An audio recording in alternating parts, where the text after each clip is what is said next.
Good evening. Please take your seats. The evening program will begin shortly.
Good evening. Please take your seats. The program is about to begin.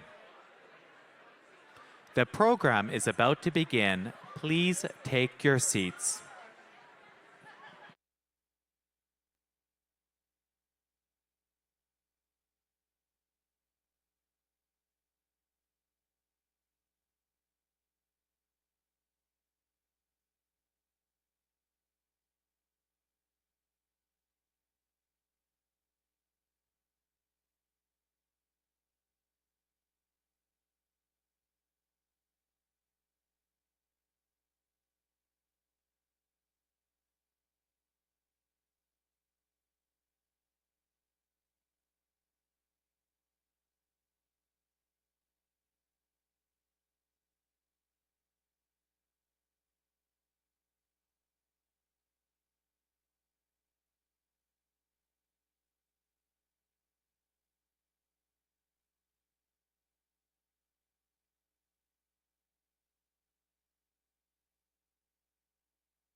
Good evening.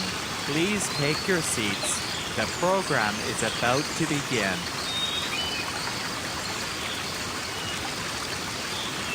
The program is about to begin. Please take your seats.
Good evening.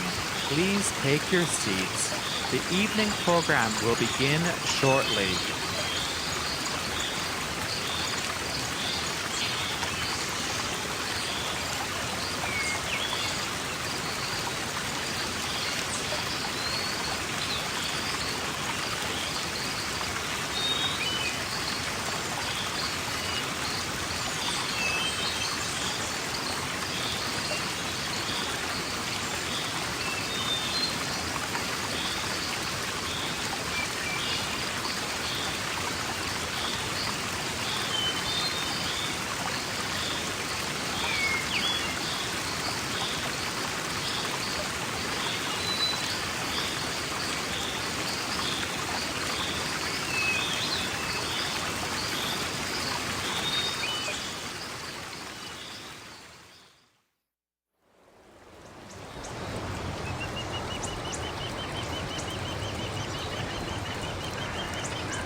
Good evening, and welcome to the 2023 Indigenous Business Awards. Please welcome this evening's hosts, Gina Jackson and Chief David Jimmy.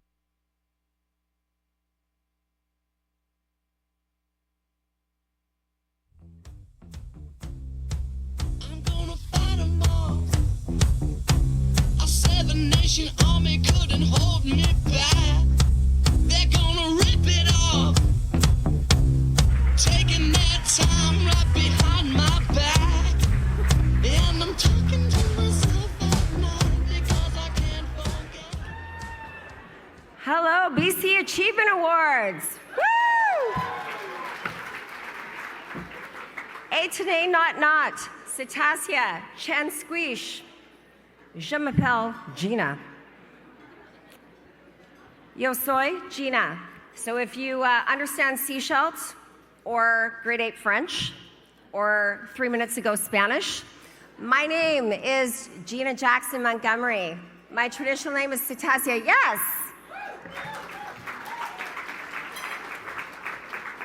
Very proud member of the Seashell Nation, very proud member to be part of the community.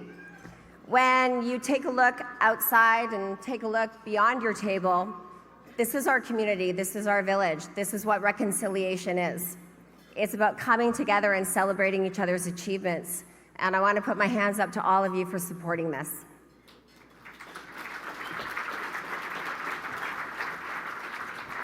My history goes way back with entrepreneurism. I've nominated and been successful with 7 people that won achievement awards over the time, including our DJ over there, which I'll introduce shortly. Squamish, and very pleased to do that. And I want to encourage everyone to nominate because that's why we're here today. We have, my husband, Dee Montgomery, and I have a TV show called The Bear's Lair. Yes.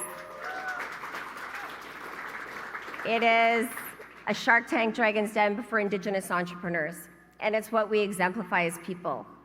It is uplifting, it is encouraging, it's what we call co-opetition. It is about supporting each other and uplifting each other's gifts, and there is no money that's taken from you, there's no creativity that's taken from you, there's actual prize money, and we just finished filming season 2. Season 1 was the #1 rated show on APTN. So happy about that, and thank you for your viewership. And this year we have 18 entrepreneurs from all over Canada, including some of our local territories here. So very excited, so thank you for being here. So chiefs, matriarchs, women held in high esteem, Indigenous leaders, honest guests, honored guests, maybe not honest, honored guests, new and returning friends. Good evening, and welcome to the 15th Annual Indigenous Business Award Gala.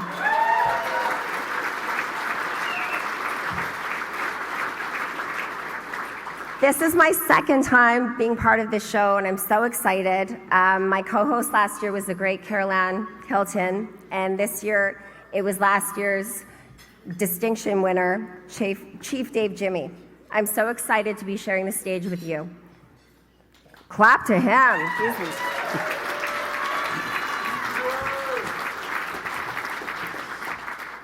My name is Dave.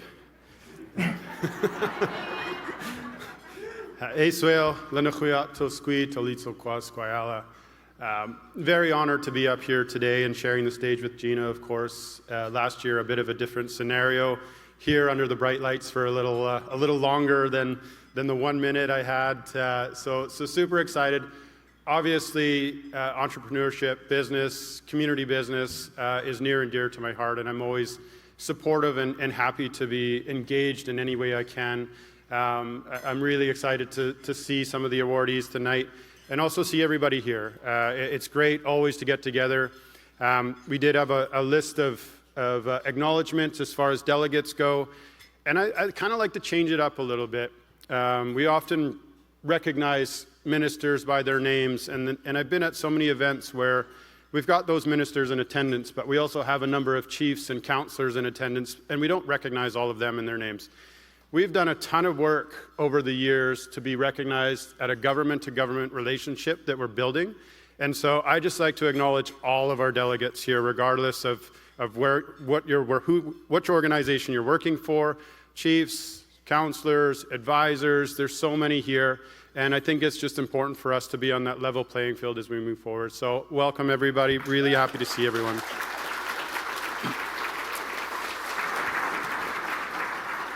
I do see a few chiefs, counselors, advisors, band office people, so a lot of honoraria out there tonight. And a few accountants. I saw some accountants. You guys make sure you're making note of this and they're reporting it properly. So there's so much to look forward to tonight, but first, the reason why we are here. Please join us in celebrating and ushering in the 2023 Indigenous Business Awardees.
Let's congratulate the winners. Thank you for coming.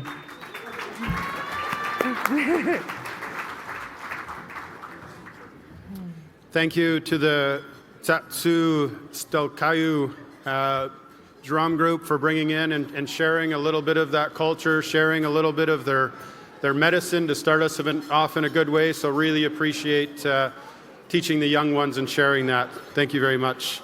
I want to acknowledge our presence on the territories of the Musqueam, the Squamish, and the Tsleil-Waututh nations today as well. I know I joked last year about it being extended Stalo, so I won't use that one again. We would like to welcome Chief Janice George to the stage. Chief Janice George is from the prominent Squamish family and has numerous ceremonial and cultural responsibilities within her community. She is a hereditary chief, trained Musqueam curator, and educator. Since the age of 18, her formal and informal job has been to interview, record, and learn from the Squamish Nation elders, her most honored teachings.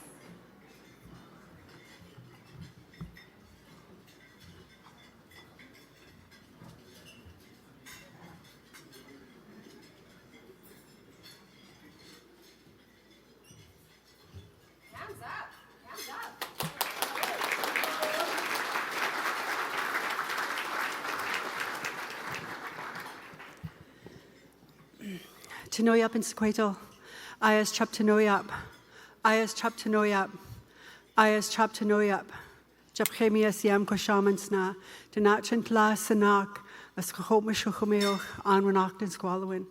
Anwanaktan Squallowin. I came here with a very respectful heart, and I just said peace to every one of you here. Peace to every one of you here this evening. I'm so honored to be here to welcome you to this beautiful place that our ancestors walked before it was the Vancouver Hotel and the city of Vancouver. I just think every one of us could look out our door or our window in the morning and see what work has been done.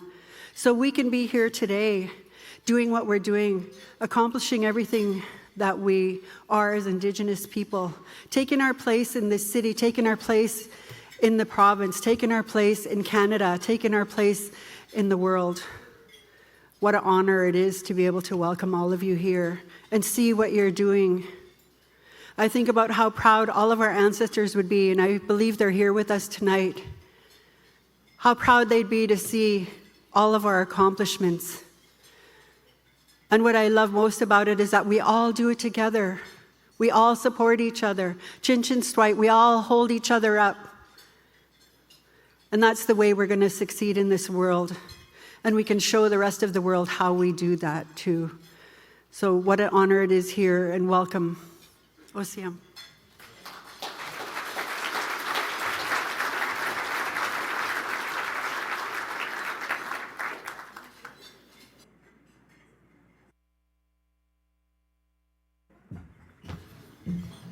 I want everyone to know that I dieted for 6 weeks and then ended up wearing this dress.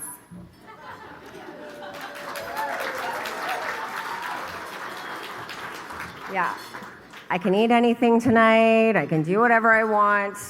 I'm bringing the hoop skirt back to everybody, so you're welcome. I tried steaming this last night, but it didn't go over so well, so I'm covering it up. Thank you, Chief George. What a wonderful start to the evening. And thank you to Ovintiv for supporting us tonight's dance sponsor. Before we launch the award recognition, a few housekeeping items, because I'm always bad cop. Also, please continue to enjoy your first course while I'm talking. I'm not that engaging, I know. We are once again broadcasting tonight's presentation ceremony live to audiences across BC. Thanks to the support of TELUS and its partnership with VidFlex, the ceremony is streaming directly to the recipients' families in their communities that couldn't make it.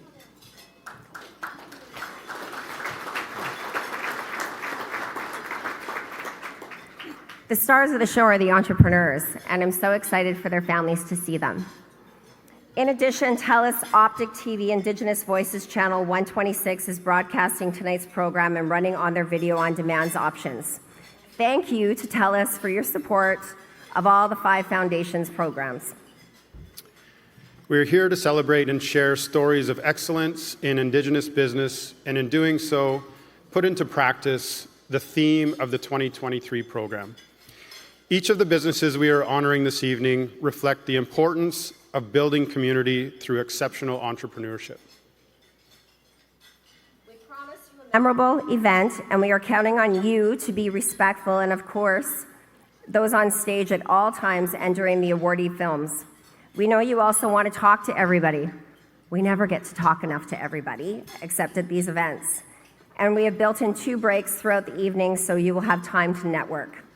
But in order to keep everything running smoothly and quietly during the presentations, we would like to ask each table to appoint an auntie or an uncle to be in charge of the decorum. The good news is that whoever takes on this role will also get to take home the centerpiece.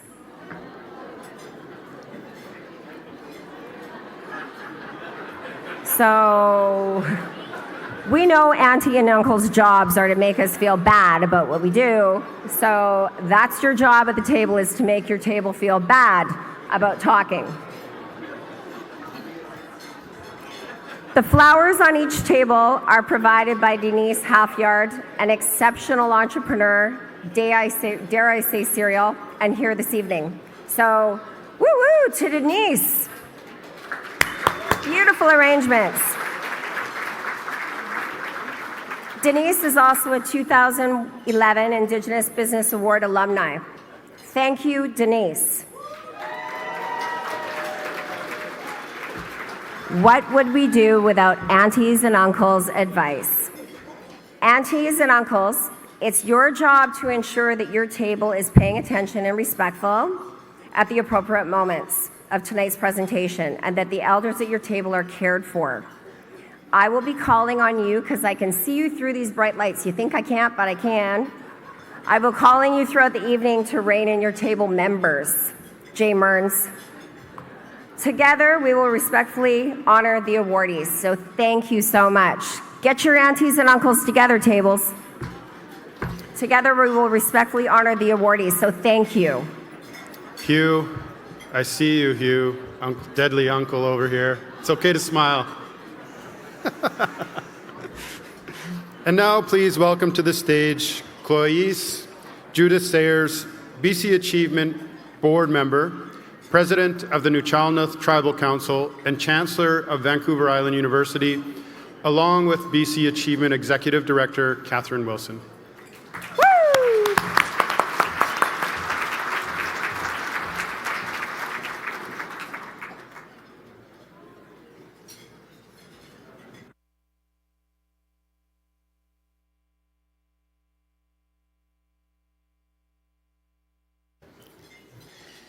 Good evening, everyone. Awesome to see you. I'm going to give you a little quiz to begin with, or something to do. If you're an Indigenous entrepreneur, please stand. There's no Indigenous entrepreneurs out there? Come on.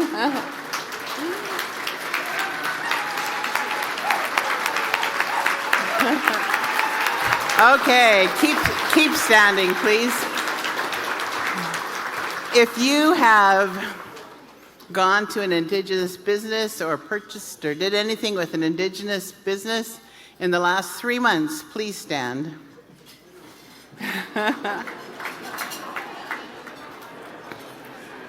Holy.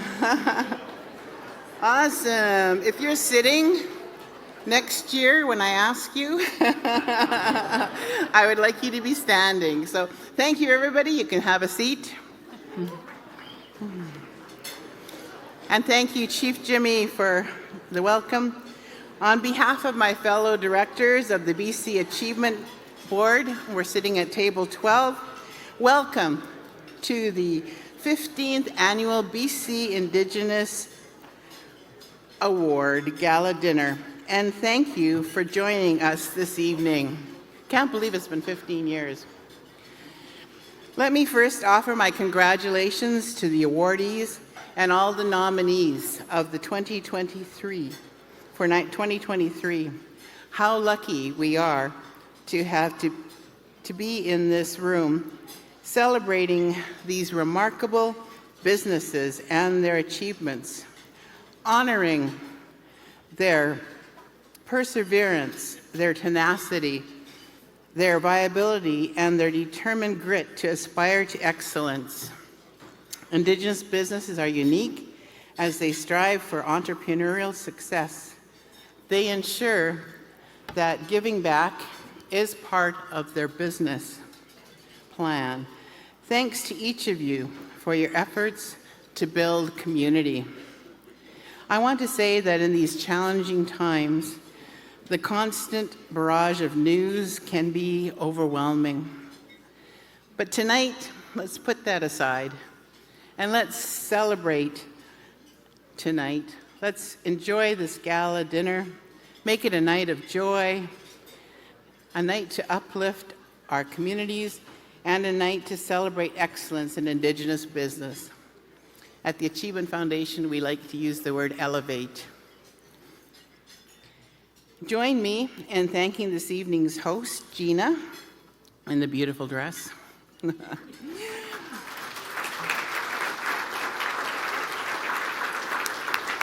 We are delighted to have you back on the stage, on the podium again, and it's an honor to have last year's awarded distinction recipient, Chief David joining us as a co-host of the gala. Thank you both.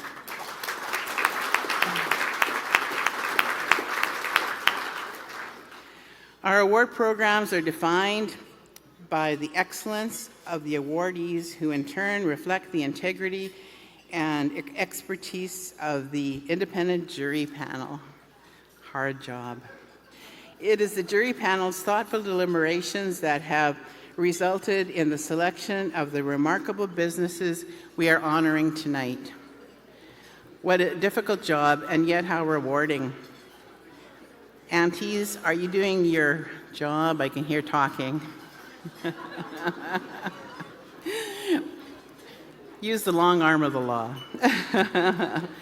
Please join me in thanking this year's 2023 jury, Ernie George, also known as Bones, from the Tsleil-Waututh First Nation, Rihanna Millman, Indigenous Cultural Safety and Humility Consultant of BC College of Nurses and Midwives, and a member of the Métis Nation BC, and Jeff Ward, Ojibwe and Métis, founder and CEO of Anamiki, and a two-time IBA alumnus.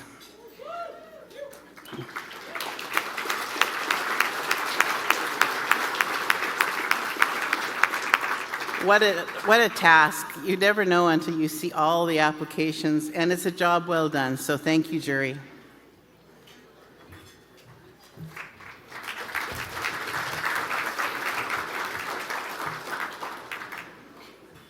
Good evening, and thank you, Judith. It's wonderful to be on stage with you again, and we are grateful for your work and that of the BC Achievement Foundation Board. What an amazing sold-out room. Having all of you here tonight is deeply appreciated. Thank you. Earlier today, I was lucky to meet the recipients in person. And on behalf of the BC Achievement team, I want each awardee to know that we feel privileged to share this moment with you.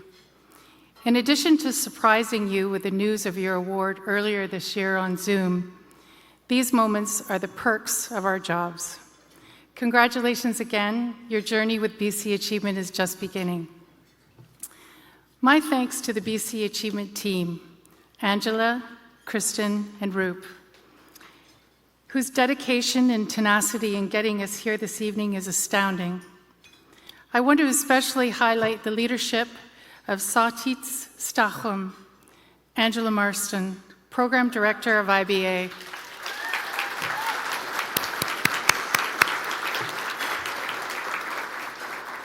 Thank you for letting each of us walk beside you as you shape and define a new paradigm for the Business Indigenous Award Program. Gathering 650 plus people in a room to celebrate involves many hands working together. From our amazing production lead, Jane, and our incredible creative team, Leap, and the outstanding volunteers, my sincere thanks for your commitment. I'm often asked, what does active involvement with the foundation mean? I've got 3 simple tips. Number 1, submit a nomination. Nominations are the backbone of our work, and spoiler alert, all of you tonight will have a chance to be that backbone and nominate for the 2024 IBA program. Number 2, amplify the call for nominations and the recipient stories. BC Achievement has an online archive of all the awardee films ever made, accessible to everyone. Use them, and then tell us all about it. And number 3, as a registered charity and independent foundation, we encourage you with thanks to donate through our website. Every contribution, regardless of size, matters. We receive invaluable support from a dedicated, expansive, and growing sponsorship family, for which we are so grateful. I'd like to acknowledge the program's leading contributors: Enbridge, YVR, TD, Tech, Van City, and the Foundation salutes its 15-year partnership with the Ministry of Indigenous Relations and Reconciliation.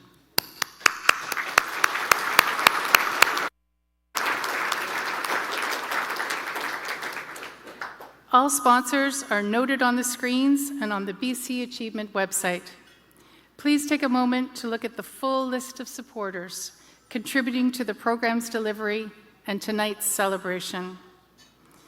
Thank you, everyone, for supporting Indigenous entrepreneurship and its spirit of excellence. Enjoy the show. Judith?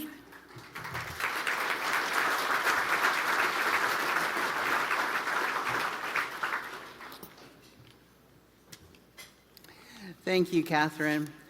And now, it's my honor and privilege to introduce the Deadly Uncle. On behalf of the Leadership Council, First Nations Leadership Council, I'd like to ask Hugh Breaker to come and say a few words to us. Hugh?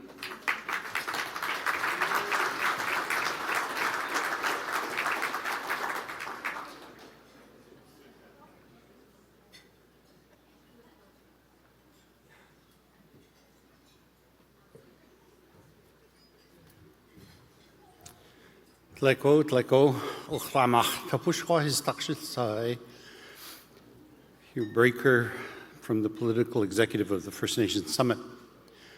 On behalf of all of the Leadership Council, First Nations Leadership Council, British Columbia, and all of the staff from the Union of BC Indian Chiefs, the BCAFN, and the First Nations Summit, we want to congratulate the 2023 recipients of the Indigenous Business Awards. We also want to thank all those who were nominated and who put their names forward for the awards. The three organizations understand that one of the keys and one of the important facts, one of the important legs for First Nations in British Columbia is economic independence. Put aside the welfare payments from Indian Affairs, which never meet the expectations anyway. Put those aside and stand on our own 2 feet, our own 2 economic feet. One of the keys to that is going to be independent Indigenous businesses. They are going to be instrumental in helping our people move forward. And so for those of you who are receiving an award today and those of you who are nominated, we're watching. We want you to succeed. We want you to grow. We want you to show all of Canada what Indigenous people can do themselves when they have the opportunity. Congratulations to all of you, and we look forward to watching your growth, watching your success, and watching the example you set. Thank you all.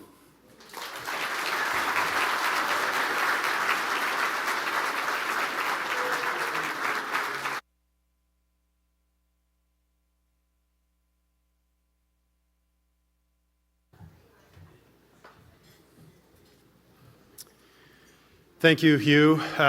Always appreciate your insightful remarks. I know Hugh and I have sat on boards together, and I got to know Hugh quite well, so he just threatened me that he has some stories. Uncle Deadly. So now we're going to turn to a congratulations message from the Métis Nation of BC. Israel Tansei, bonjour everyone. My name is Louis DeJager, Director of Region 2 for Métis Nation BC. It is a tremendous honor to stand before you today as we celebrate the remarkable achievements of our Indigenous business community. First and foremost, I want to extend my heartfelt congratulations to each and every one of you. Your dedication, innovation, and unwavering commitment to your respective businesses have not only driven economic success, but has also significantly contributed to the empowerment and advancement of our Indigenous communities right across this province. Métis Nation BC is deeply committed to supporting Indigenous entrepreneurs and businesses, and it is a source of immense pride for me to witness your accomplishments today. Your hard work and perseverance have not only garnered recognition today, but have sown the seeds for a brighter, more inclusive, and prosperous future. In this year's Indigenous Business Awards, we have witnessed remarkable success stories that transcend industry boundaries, from agriculture to technology, from traditional craftsmanship to innovative startups. The diversity of talent and enterprise on display here is so awe-inspiring. Your success is a testament to the strength and resilience of our Indigenous communities right across this province. You've shown the world that with determination and a vision, we can overcome any obstacle, break down barriers, and create opportunities that benefit not only us, but also future generations. And I look forward to seeing the continued growth and prosperity of our community in the years to come.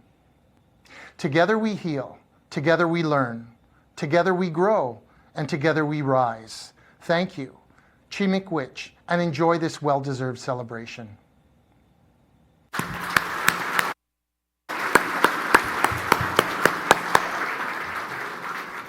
Thank you. If I don't bail it coming up these stairs or going down tonight, someone's going to make some money, because I have a lot of respect from Belle from, what is it? The fairy tale, Belle, Beauty and the Beast. Yeah, because wearing a hoop. I want to thank you, and tonight we're excited to be celebrating 8 accomplished Indigenous entrepreneurs and welcoming them to the extensive community of alumni. Each award this evening will be presented by a past recipient, bringing their recognition full circle.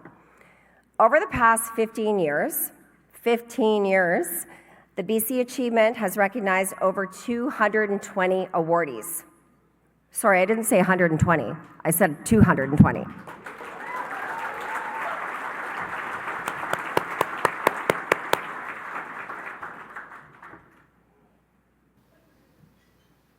Oh, sorry. It's like, I'm in La La Land here. And Q left. You can tell it's my first time, right? Oh, that's going to be a good one. When I pause, it's your turn. Terry, don't you start now. The Indigenous Business Award program alumni grows every year, and with that, so does the awareness of Indigenous-led businesses throughout British Columbia.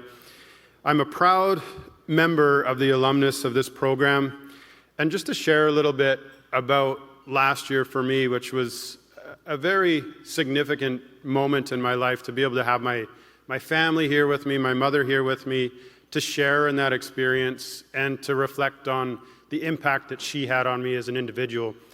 And I think some of our foundational teachings when we come from our cultural traditions, one of the first and foremost is humility. And we're always taught to carry ourselves with humility, to be humble. And so sometimes being recognized doesn't come easy, and we're trying to find a way to share that. Meanwhile, inside, we've all had these moments where you're exploding internally, but you don't necessarily want to go out boasting to the world. Well, to all of the awardees tonight, it's your time to boast to the world. I think let all of that out.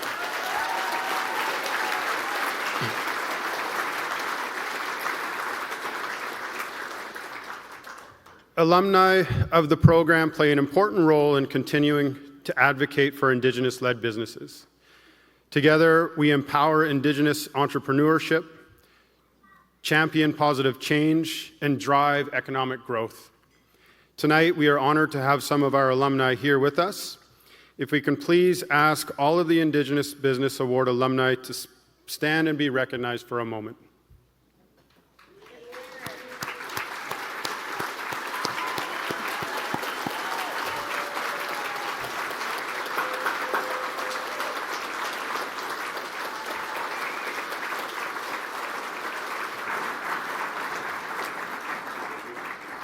It's incredible to have so many here tonight.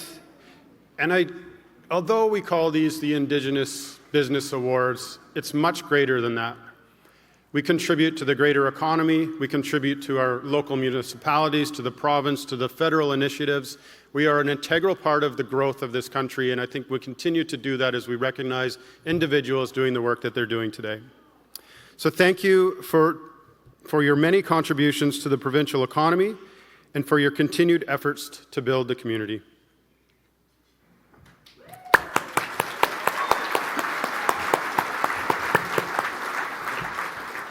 I think it's really important, thank you, Chief Dave Jimmy, to honor the entrepreneurs, because with every entrepreneur stands a village behind you of support. It's your aunties and uncles that are watching the tables. It is your children, it is your spouses, it is your community. It takes risk, it takes adversity, it takes our history. And companies that are part of our reconciliation, part of companies that support people, good companies, like a company I work for, Alltech, like the nations that are amazing, really, really support procurement. And if you need to do work, if you want to do work with Indigenous people and Indigenous entrepreneurs, it's not just the 5% quota. It's everything from corporate gifting, it's everything from trades, it's everything from skill sets, it's everything from installations of art. We are the biggest rising entrepreneurship level in Canada as Indigenous people. And Carol Ann Hilton, who's here with us today, has written about it. We speak about it. Let's walk our talk, and let's keep continuing doing it and supporting it. It's who we are. So thank you. Thank you. So we're going to have a short break, enough of us, before starting the awards. It's time to get to know who's at your table. We will be back shortly. Enjoy your meals.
Please welcome back to the stage your hosts, Gina Jackson and Chief David Jimmy.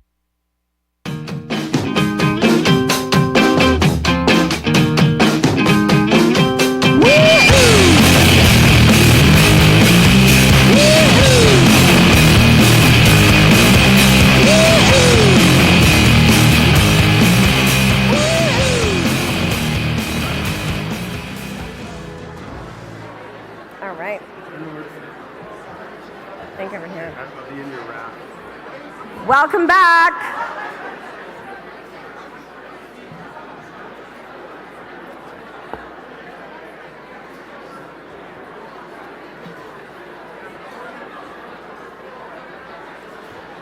For everyone to get settled.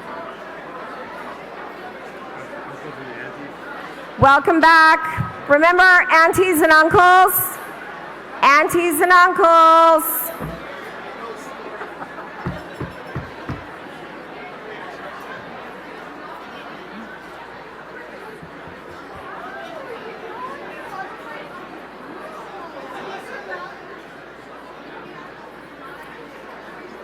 Okay, aunties and uncles.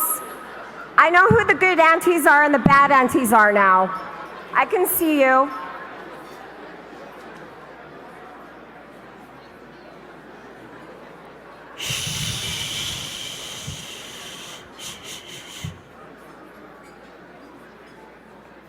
Is this you? Settle the room. Please now turn your attention to the screens for greetings from the Ministry of Indigenous Relations and Reconciliation. Hello, my name is Murray Rankin. I'm the Minister of Indigenous Relations and Reconciliation for British Columbia. I'm coming to you tonight from the territory of the Lekwungen-speaking peoples, the Songhees and Esquimalt First Nations, here in Victoria at the Legislative Assembly.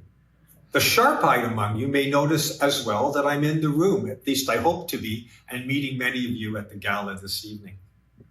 Tonight we're here to celebrate Indigenous enterprise. The entrepreneurs, the businesses, the limited partnerships, and the community-owned enterprises, all of which are making British Columbia a better place for us all. Specifically, we're gathered tonight to celebrate and honor the 2023 Indigenous Business Award recipients. So let me go through the categories and winners. The Young Entrepreneur of the Year this year is the Ballantyne Project. In the Enterprise category, we have Daxgedim Haanak's Nation Building and Totem Designed House and Jelly Academy. In the community-owned category, we have Sugarcane Archaeology and Tiičma Enterprises. The business partnership of the year is the Schwalhamel Land Sea Limited Partnership. And the award of distinction this year goes to Tira Fraser, for so many things. You all serve as shining examples to those who are just starting out and to those who are thinking about what it takes to flourish as entrepreneurs. You also set a great example for everyone in BC about what it takes to be leaders in your respective vocations. So I want to say congratulations to each and every one of you. I also want to say thank you to the BC Achievement Foundation for putting on another great gala to celebrate the successes and the contributions of extraordinary Indigenous businesses and entrepreneurs from all parts of our wonderful province. I hope that everyone has a very enjoyable evening. Thank you so much.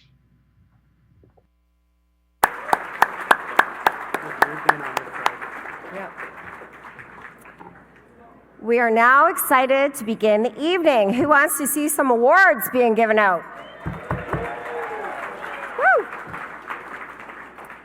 So, what's going to happen? We have 4 award presentations and a break, and then 4 more award presentations. What we did last year with my compadre DJ Osho, we decided last year that we wanted to hype it up a little bit. For 3 years, we didn't come together in the Indigenous Achievement Awards. And because of something called COVID. And now we were back, and we wanted to hype it up. And it's very, very nervous. It's very nerve-wracking to come up here and to speak in front of people, especially when you're not used to it. I'm super shy, so that's different. So it's very nerve-wracking. So when you come up as an entrepreneur, you put yourself out there, you do really well, someone nominates you and you're recognized, and now you get to talk in front of 600 people. Yay! So I want to put our hands together for the bravery that's about to come up to be able to face you, because no one, I can see you, aunties and uncles, but it's really bright for everyone else. So I want to put our hands together for the 4 people that are going to be coming up soon.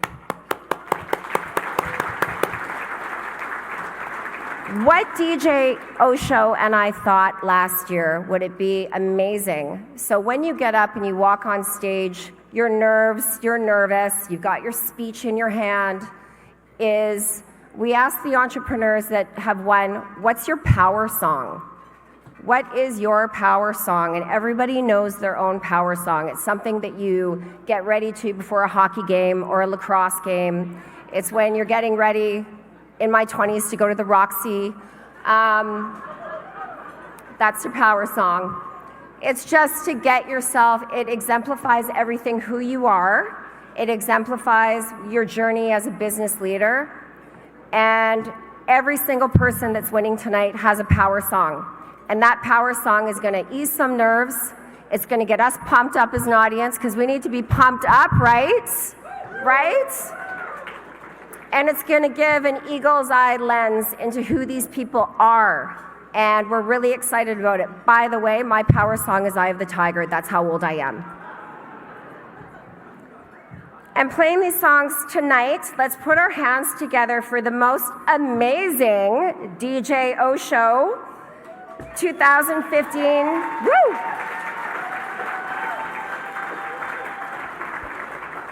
She'll be giving autographs later. She is the 2015 Indigenous Business Award recipient, and what a contribution to this evening. She is also hired by the BC Lions, she's hired by the Whitecaps, the Canucks, and every event. And it's about supporting and it's about uplifting. She was a council member, she is an activist. She has her heart in the right place, and she supports so many Indigenous entrepreneurs, and I just want to thank her for her contribution this evening to empower all of us.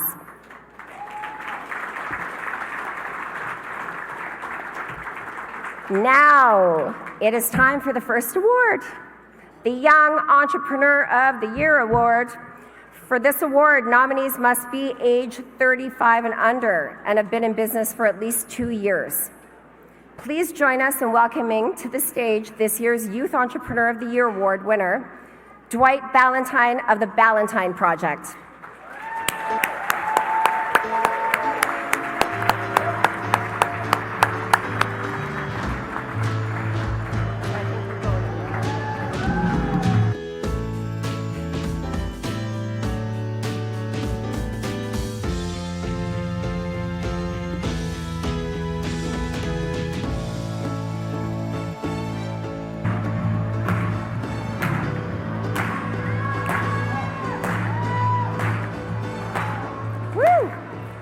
See what I mean? Isn't that a great idea?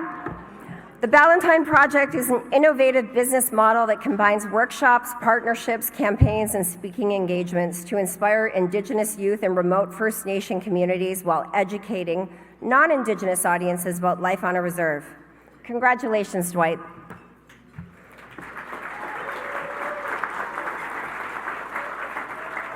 To present this award, we welcome the 2021 Young Entrepreneur of the Year recipient, Elijah Mack of the Kukuli Cafe, with franchises in both Merritt and Kamloops. Don't panic, we got Bannock.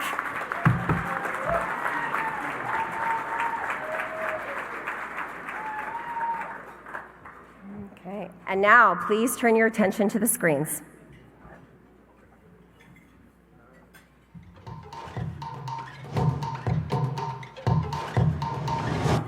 If any youth could see a bit of themselves in a potential role model, that makes a big difference. My name is Dwight Ballantyne. I grew up in Montreal Lake Cree Nation, Treaty 6, Saskatchewan. 4 years ago, I founded my own business called the Ballantyne Project. Coming from a reserve and moving to a city, I found there was so many gaps in between life on reserve and living in a city. And all these questions that came to me, what's a reserve and, what's a First Nation? And these were questions that kind of frustrated me. So the inspiration behind founding the Ballantyne Project was to use my story to talk about life on reserve, to educate people who don't know about this stuff. And I wanted to focus on youth. Like, if there was one thing we could do, the one thing that is really huge for my project is We See You trip. That is to shed light for youth and young adults who live on reserve and to educate city people who don't know about life on reserve. About last year at this time, we just got a cold call out of the blue from Dwight. He introduced himself and said he's running an organization that looks to help First Nation youth in communities that may need it. And he said after reading all that has happened to Lytton over the previous couple of years, he thought maybe Lytton could use an outside organization like his.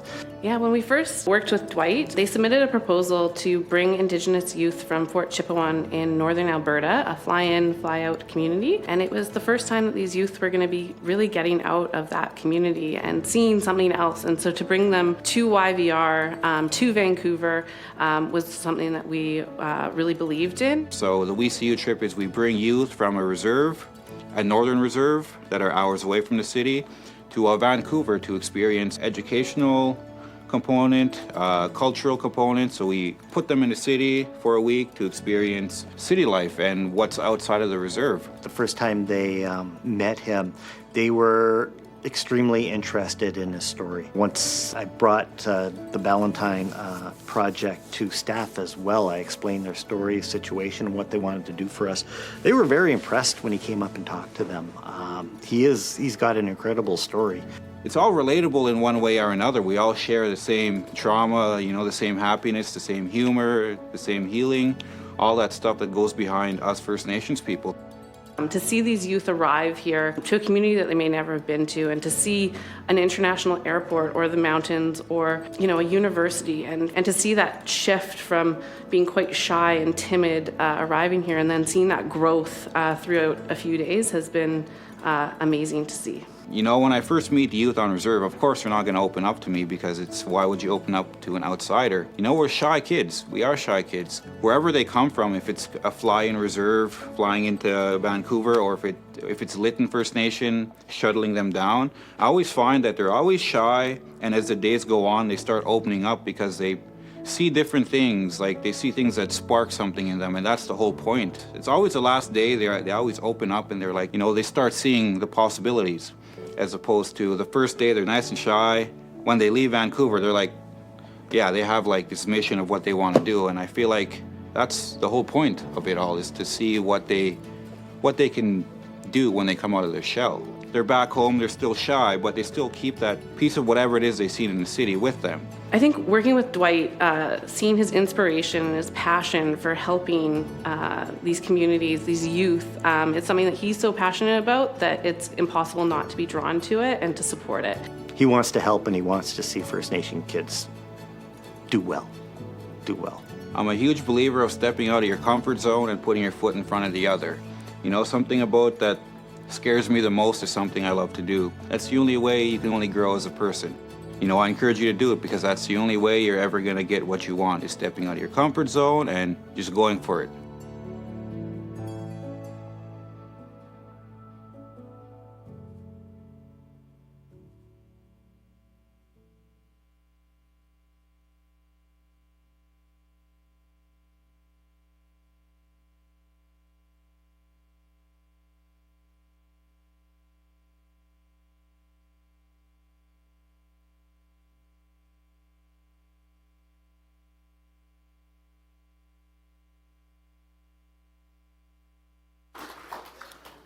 Can you guys hear me?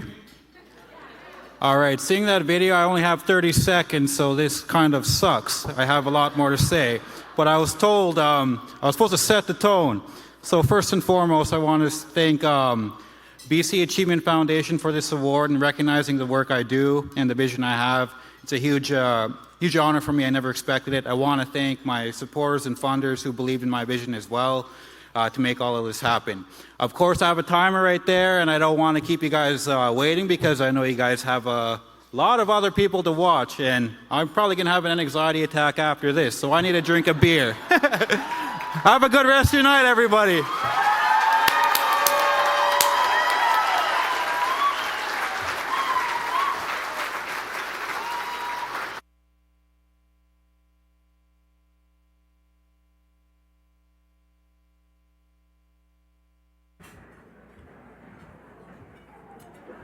Once again, congratulations, Dwight. Just to share, I've known Dwight for years. Dwight and I played hockey together in some of our First Nation tournaments. And Dwight wasn't, the Ballantyne project, I don't think was his first sort of taste of entrepreneurship. He was a part of a project called the Bird's Nest prior to this. And he came, reached out to me, wanted to see if I had any connections to help him access some supportive funding for that initiative. And I think that little taste of the Bird's Nest project gave him the inspiration to do what he's doing today. So when we talk about entrepreneurship, we talk about those that see a vision or have that vision and go out and own it and capture it. Dwight is absolutely that individual. So once again, let's have an applause for Dwight.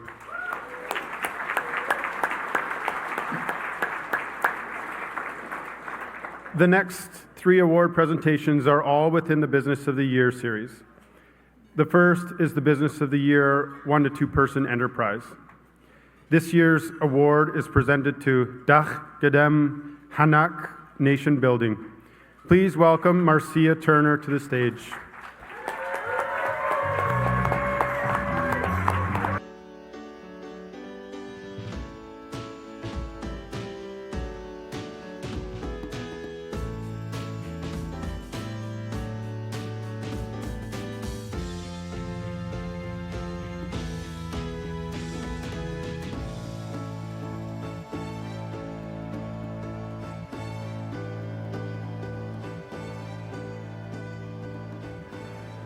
Collaborating with various organizations to promote self-determination among Indigenous communities underpins the work of Marcia's consulting agency.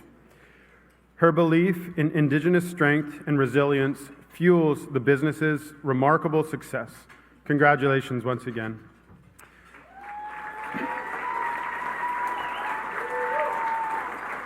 Now to present this award, please welcome the 2022 recipient, David Kitazaki of DK Architecture. David's goal is to assist First Nations with their cultural revival while providing a built environment that reflects each community's unique identity. Please welcome David. And now please turn your attention to the screens.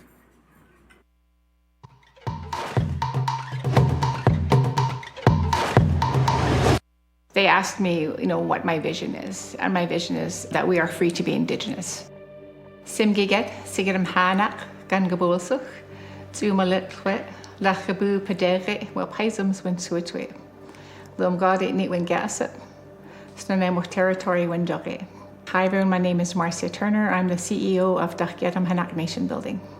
She was my boss and she was my professor, and I really enjoyed her company. I enjoyed watching her work. I enjoyed how she was trying to change things and just the way that she approached things. And when we were finally, she wasn't my boss and she wasn't my professor, then we became friends. Marcia has a warmth about her and a way of doing things that are aligned with Indigenous cultures, ways of doing. When I first met Marcia, she had been a student at the University of Victoria, and she had come back, so we worked together. One of the challenges I think that we both faced was how to incorporate both Indigenous knowledge and the Western knowledge into courses.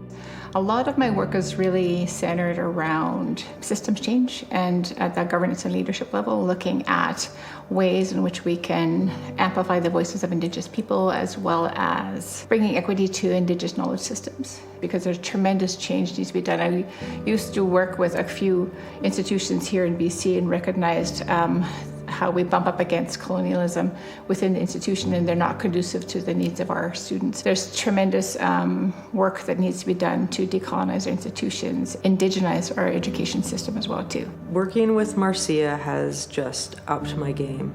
You know, you worked very hard, but it doesn't feel like work. It's just something that you want to do. We're dealing with Indigenous people almost primarily, and so, you know, we have skin in the game, so to speak. What stands out with the work with Marcia is her approach, and that she is very thoughtful about the container in which she does her work. It's very well thought out. Whoever she's working with, she'll really make you think. Indigenous values, worldviews, ways of being and doing are truly at that center, and that we can walk alongside Western and dominant knowledge systems to be able to kind of bring to the forefront the brilliance that's in the room and really make a difference, sustainable change, long-lasting change for those who have walked before us and in honor of those who are coming behind us. In order for Indigenous people to finally redress what colonization has done, we have to do this work. And it's work that is developing. I think that what people like Marcia are doing is they're figuring things out and learning by actually doing. A lot of our nations really are doing tremendous work to revitalize our cultural processes and practices. They're doing tremendous work in the resurgence of our cultural teachings and languages. I think that's really powerful, and I think that's what also keeps me going in terms of doing this work, because I see such tremendous advancements and innovation in terms of what communities are doing, and I feel like I'm just so honored, just so privileged to have visibility to the great work that our nations are doing. We're breaking new ground and trying to figure out how to do this work because of what has happened to us as a people. But that being said, we do have the strength of our culture and our ancestral systems to guide us, and that's what makes this so exciting and powerful.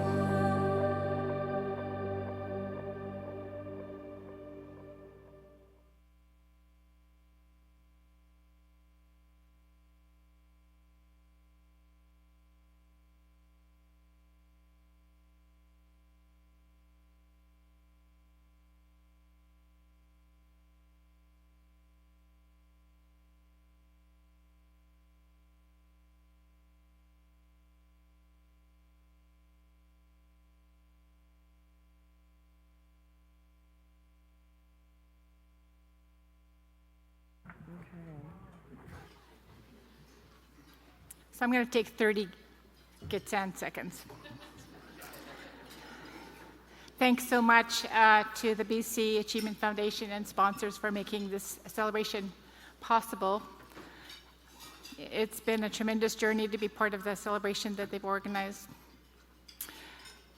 I wanted to also acknowledge all of the recipients who are here tonight. It's truly humbling for me to be standing alongside some pretty great businesses tonight. So congratulations, everyone. The last time I had the spotlight on me was when I was 18 years old, and I won Miss Congeniality in the Miss Hazelton pageant.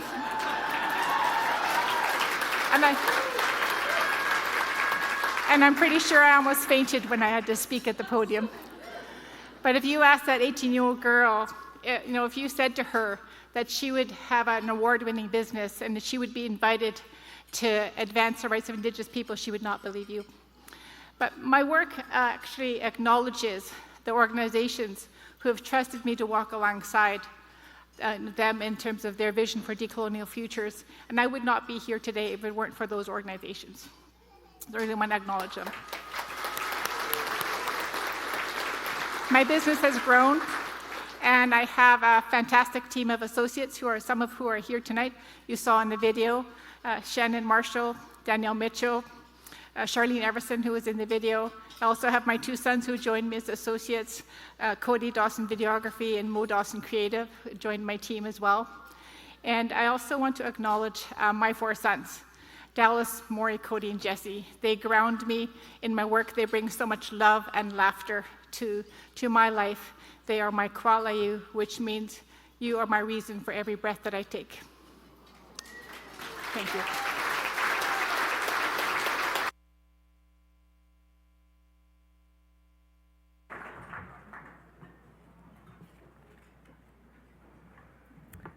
Congratulations. One more round of applause. Beautiful words.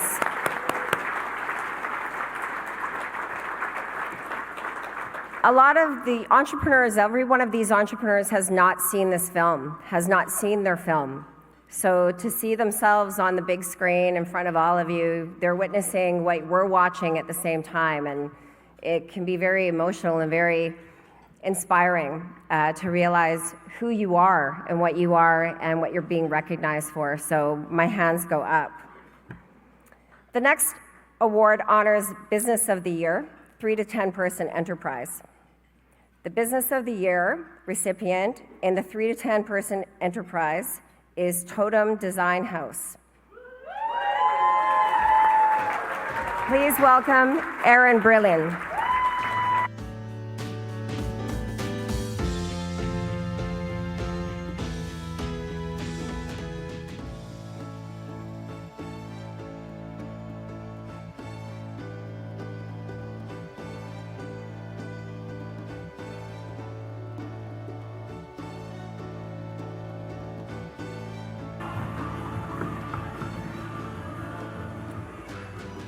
When Erin and I were on the preliminary phone call about what a powerhouse song is, she immediately said this one, and she said, because it's so not her. She just wanted to be ironic, and it really is. It's so lovely, and everyone loves that song.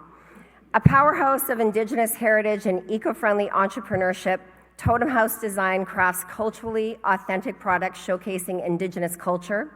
From a small home-based enterprise, the company has grown into a dynamic and influential business.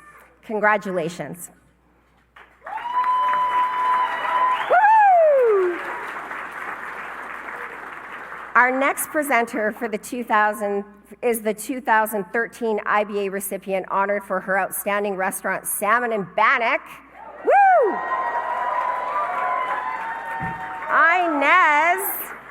Inez's vision to incorporate Indigenous culture and tradition within her business continues to be a game changer, as she is, in Vancouver's hospitality industry and worldwide.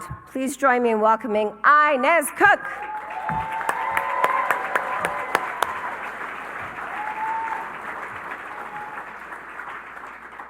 And now, please turn your attention to the screen.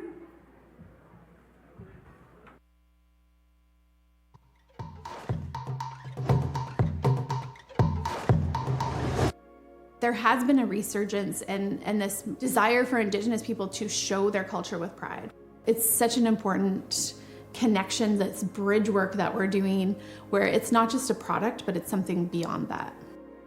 I grew up in the Native art world. I saw a lot of the exploitation that was happening and how Native artists were not being fairly compensated. I was coordinating a youth art program, and my daughter was a part of the program, and we learned how to screen print. And at that time, I was a struggling single mom, so my brother Jesse just handed me his sketchbook and said, use whatever designs you want. So we started with 2 of his designs, and we still print them today. They still are top sellers. Fast forward a few years when Andy and I came together as a couple, and we started utilizing his designs, adding all of the intergalactic pop culture designs that he does have been wildly popular. And so we have this awesome way to do some very traditional works as well as very contemporary works. And when we blend the two together, we kind of have a little bit of something for everybody. My background is actually in anthropology, and I kind of came about into the art world because I am really interested in my culture, and I'm interested in it in so many different ways. And I feel that the artwork is just one part of our larger culture. And so I'm able to make a career out of creating artwork from our traditional forms, but it's just one piece of everything else that I do. I do a lot of mentoring with other Indigenous businesses, and I honestly think my key to success has been the level of persistence, that I'm willing to push through like every obstacle, do all of the hard work as much myself as possible, and really it just comes down to persistence. Like, you just can't let obstacles come in your way. I founded my business as a social enterprise because even in my very first year, we were giving back to different Indigenous youth projects and Indigenous elders. That was always a really big part of what I want to do for my communities to give back. My hope for the future of Native art in general is that Native people will be the first to profit. All Native designs come from Native-owned businesses, and that all Native artists are fairly compensated for the work that they put in. I don't want to be the one who dominates the market. I want the market to be dominated by all Indigenous people. Tansei Singaila Gala Kesla. My name is Erin Brillen. My Haida name is Kalkajed, and I'm from the Houpsitas clan in Haida, Skidegit. I own Totem Design House.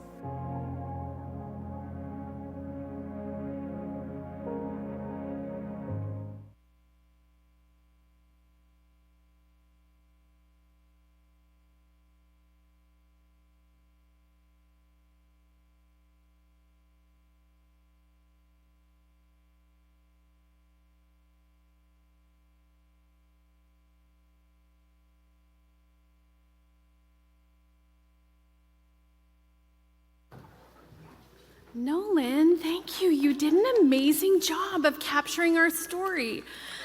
I was sad my brother couldn't be there for the filming, but in any case. So the ironic part about my power song is that I've literally never won anything. So this is the first time I'm winning anything, guys. So my Cree grandfather used to say, the harder I work, the luckier I get. And I'm like, Grandpa, I've been working so hard. Is this the lucky part now? Like, please, let this be. This is the start of my lucky streak. Okay. So first, I have to really thank my brother, Jesse. Right? Okay. I launched Totem Design House with his artwork, but he also moved in with me to help me raise my kids when I was trying to start Totem Design House and get it off the ground. He's like an all-in-one support system. And he's always had my back, and I couldn't have ever started this business without him. And to my daughter, Marlo, who started screen printing with me when she was only 14. She's not only been my right hand, but thank you so much for not going through any of that teenage angst during that the early years of my business. She's always been so solid. And here she is, a full-fledged Indigenous artist on her own right with a degree in anthropology.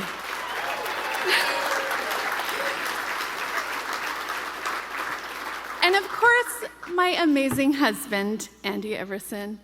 If it weren't for your incredible talent and unwavering emotional support, I'd probably still be working in a basement somewhere. And maybe you would be too. But the beauty of our relationship is that we are equal partners with an incredibly inspiring journey to continue on. Of course, I can't forget our amazing team, Rob, our production manager, who keeps all of the chaos in check, and our wonderful Kylie and Kobe, who are the smiling, friendly faces that you see when you come to our boutique and gallery. Being an Indigenous entrepreneur comes with its fair share of challenges, but it feels absolutely incredible to be acknowledged for the dedication and hard work that brought us to this point. This award is a testament to the power of family, to the power of teamwork, and the incredible potential of Indigenous businesses. Thank you. Hawa.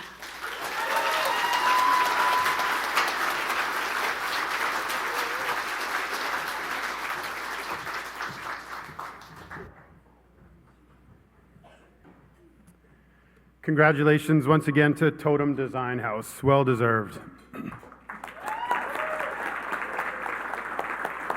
The next Business of the Year category is the 11-person plus enterprise. So congratulations to Jelly Academy, and please welcome Darian Kovacs to the stage.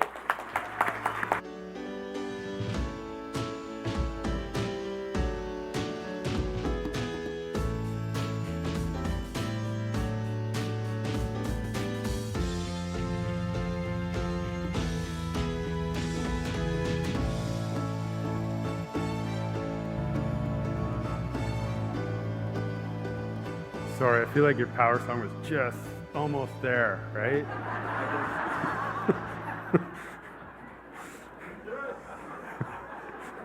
we cut it too short. I know we need to let it ride a little longer. Skills training through a digital marketing boot camp staffed by seasoned instructors defines Jelly Academy's business. With a stellar graduation to career success rate, this company is reshaping the digital world. Congratulations once again. We really appreciate the hard work and the dedication in order to making your business a success. Our next presenter is the 2022 awardee and CEO of Warrior Plumbing, a fully owned and operated Indigenous mechanical contracting company located in North Vancouver. Please welcome Curtis Thomas.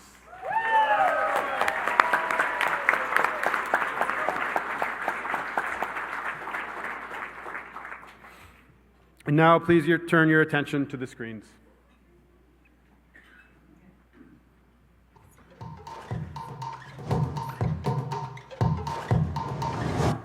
I love the idea that tech is for everyone. It isn't just for people who have privilege or have been in the right place at the right time or knew someone. Jelly Academy exists to help learners get into the digital marketing space. Whether you want to be a YouTube creator or a social media coordinator or an SEO manager, the school system at the time and still today isn't structured that way, and so we wanted to build a school that didn't exist before. Our relationship basically has started quite a few years ago, coming in and doing a speaker series, working with entrepreneurs, also working with our STEPS program, and helping Métis Nation British Columbia sort of just highlight a lot of those people. And it's so good to have those conversations really with somebody who's already in the business, so entrepreneur to entrepreneur. I got to know Darian at the beginning of the pandemic through Métis Nation. There was a course for digital marketing, the first time I ever heard that word. It was like hearing a completely different language. My experience has been life-changing, and I don't just mean that by saying that for this. I used to lay tile, and then the pandemic hit. We digitized our business, and we're in YVR now. We're in Walmart Canada. We're doing trade missions into United States. I mean, I'm sitting here talking on a camera about kind of what I've done, so it's definitely been life-changing. One of the questions we often get asked is, how is their Indigenous integration? Right? And a lot of schools are trying to figure that out right now, and so they they either do like rent a feather, they hire someone to come in for a portion, or they put a feather on it, they paint little feathers, or they try to force it. But what we've done, which I think is really cool, our instructors themselves are Indigenous. And so our instructors themselves, as they're teaching, the examples they give, the stories they tell. And through that, when we start working in post-secondaries and in partnership with the high schools, it's been really cool to actually say and see that the Indigenous kind of leadership that's in there is leading the charge. We were looking for a training partner that had innovative training programs that were flexible, that were dynamic. Darian and Jelly had a program in digital marketing that we were interested in. You want to be able to learn something and apply it with some degree of immediacy, particularly in this space. I would say that they were very responsive, which was great. They were easy to work with. Really understood and respected that as a university and as a continuing education department, we have certain requirements and parameters that we have to operate within. And Jelly was really responsive and really attuned to what that was. So it was a very easy partnership. I think one of the things we're finding is corporations are trying to figure out, okay, what do we do? Providing something as simple as rapid reskilling, as hardware, as job opportunities, as job placements, as practicums. I'm able to speak with nations all across Canada through connections that Darian and the Academy have given me. For my children, I'm able to show them a different way of living. They see their dad and their mom running a business. It's now in their idea that they can do that as well. And then also my Indigenous community, being part of the Métis Nation, everything that I've learned, all of the things that I go through as a business owner, I'm able to give that back to speak with the youth and on different councils I've been on. We belong to this amazing community, this amazing family, and there's so many great mentors and support people around. Just in this room, if you look around this room, there's probably people right around you. And what I think is the coolest thing is, I am excited for the day when we often will get hired in the day job to provide like Indigenous consulting on what do we do for Indigenous History Month, or what do we do for this year. I'm excited when they don't need to hire us anymore because the person across the desk from them or who's at the water cooler with them is Indigenous. There's gonna be Indigenous people working in those places who are influencing what ads look like, what commercials look like, what messaging looks like, and I'm so excited about that.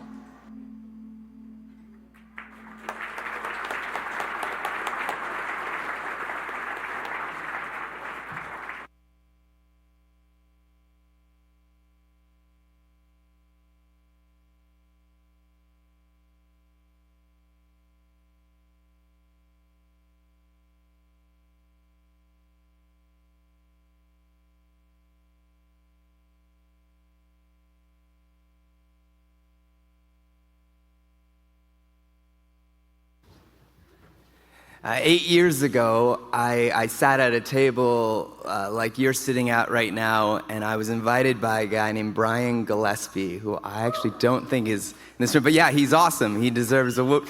And we were eating dinner, and it was like a chicken breast, as it always is at things like this. And at one point, someone was getting an award, and he leans over to me, and he says, "Darian." And I said, "What's that, Brian?" And if you know Brian, he kind of leans like this. And I was like, "What's that, Brian?" He goes, "Darian, you're going to be up there one day." And I look at him and I go, no, I won't. I'm like, he's being very sweet. And Brian's sweet. He's a nice guy.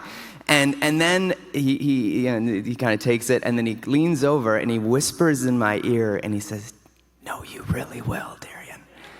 And he meant it. And so I'm here tonight, and I want to acknowledge the whisperers in this room.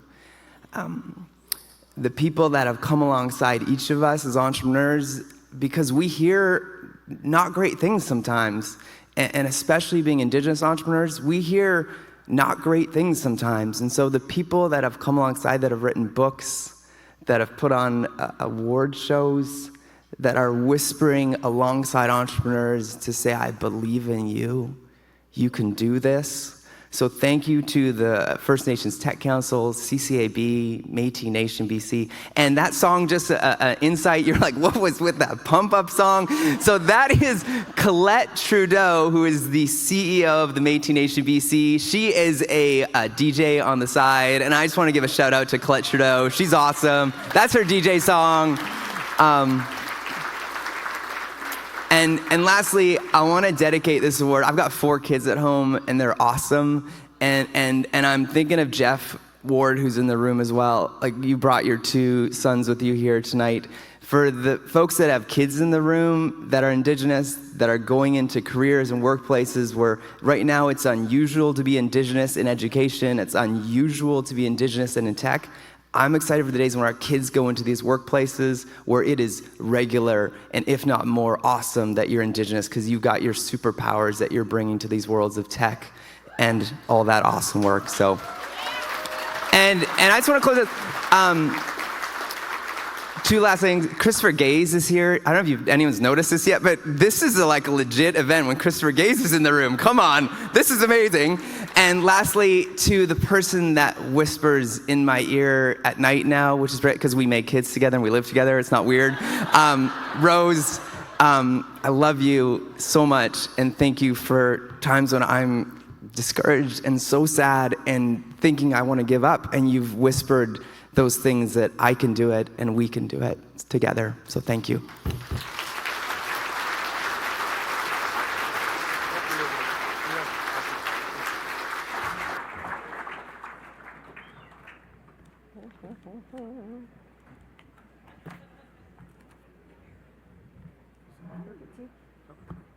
You sure? Okay. Congratulations, Jelly Academy. We sometimes try to script things and it gets difficult, but when you speak from the heart, there's so much to be said about that. So really appreciate those words, really appreciate the encouragement that, can circulate through this room, and we all need that little bit of encouragement sometimes. So really want to congratulate Jelly Academy one more time.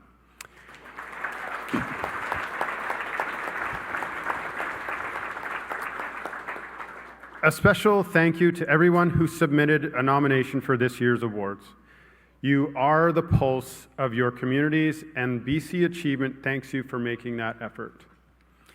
I can't stress the importance of taking the time to acknowledge all of those businesses, all of those individuals that stand up and believe in themselves and have others believe in themselves and are here walking on the stage from a few years ago sitting in the audience.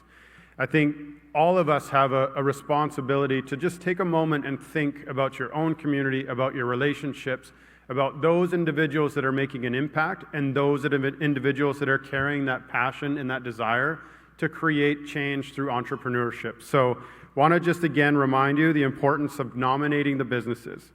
So we would like all of you to take the time and nominate a business from your community. Thank you. And do it tonight. For guests in the room, I'm going to take someone out with this dress. I take up 5 seats. I don't know if anyone's noticed. So I'm standing over there, but congratulations to Jelly Marketing.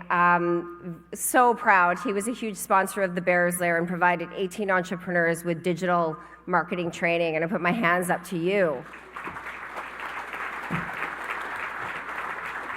So, in respect of nominating, nobody here has been recognized without somebody thinking that they're amazing, that knowing that they're the most amazing people. And having a show like the Bears Lair and working with over 750 Indigenous entrepreneurs, we really are creating solutions for problems within our community. We're trying to help each other. We're trying to employ, train, help the elders, help the youth, educate, inspire. So we want to ask you to be able to nominate somebody that you know is making a difference. So there is a QR code on your table that will take you to the fast track. For those of you that don't know what a QR code is, like I did last year, someone at your table will show you. Aunties and uncles will show you. Nominate now online to an online form. For those of you who are watching home, there is a QR code and a web link on your screen. You can nominate at bcachievement.com/nominate-now. bcachievement.com.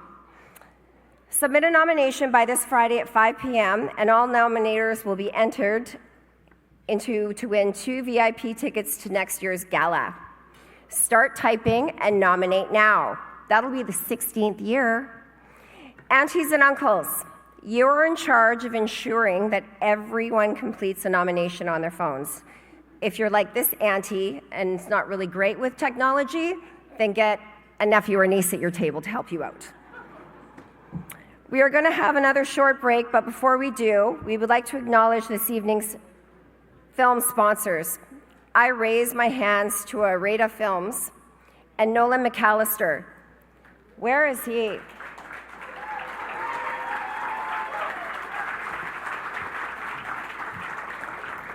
The footage that you're seeing, the amazing care, the heartfelt memories and moments in the filming and the editing, and that he produces is just astounding and amazing. And Nolan is also a 2017 Indigenous Business Award recipient. We thank him for elevating our experiences through the magic of film and telling everyone's stories. Big love to you.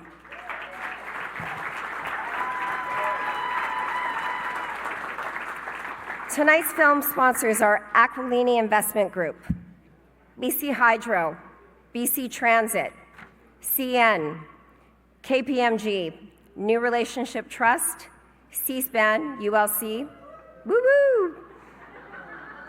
Port of Vancouver, Vancouver Fraser Port Authority, West Fraser, and SIMP Resources Group, who are also a 2020 program alumni and returning film sponsor. Thank you to the CEO, Paul Donald, for your ongoing support of the IBA program. So now we get to network a little more, enjoy your meals and each other, and we'll be back shortly.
Please welcome back to the stage your hosts, Gina Jackson and Chief David Jimmy.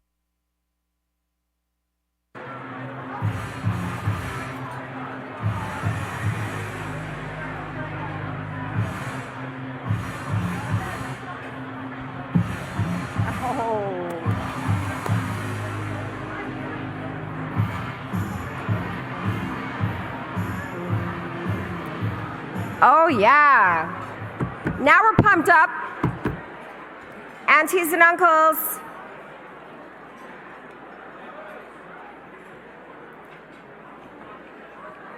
Aunties and uncles, everyone get ready. We're about to start round 2.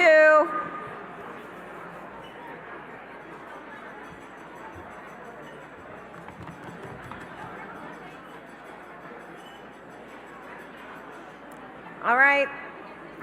We're back. Did everyone fill their online nomination forms over dinner? Remember, there will be a prize, but you must submit a nomination by Friday at 5 p.m. to be eligible for the draw. bcachievement.com, nominate now.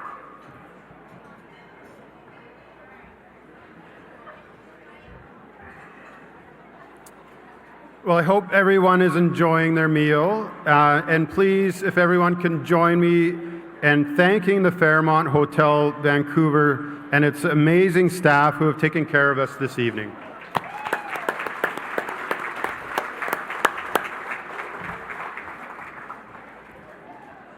Our next award is the Business Partnership of the Year, recognizing an entity created by 2 or more partners. Congratulations, Shohamel, Langley Ventures. Please welcome to the stage William Crow and Mike Croyne.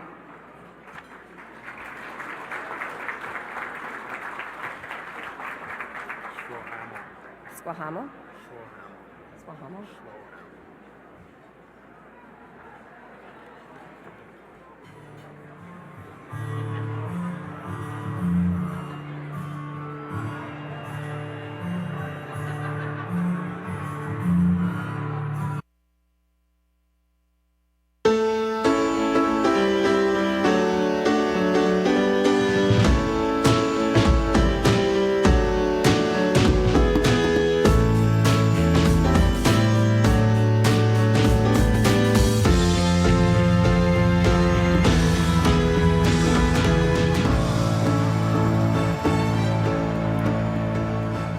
Shohamel, Langley excels in creating and managing worker accommodations in Hope, BC, despite COVID challenges. The business has thrived creating job opportunities and showcasing its commitment to Indigenous employment and community engagement. A community-driven approach make them the deserving 2023 Business Partnership of the Year recipients. Yay! To present this award, it is my honor to welcome the 2013 Indigenous Award of Distinction recipient, Ruth Williams.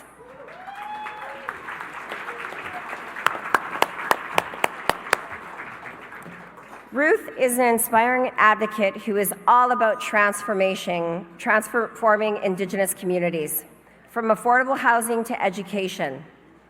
As the founder of All Nations Trust and the driver of Pathways to Technology, Ruth reshapes Indigenous businesses and policies for the better. It is a privilege to have you back on the stage, Ruth. And now please turn your attention to the screens.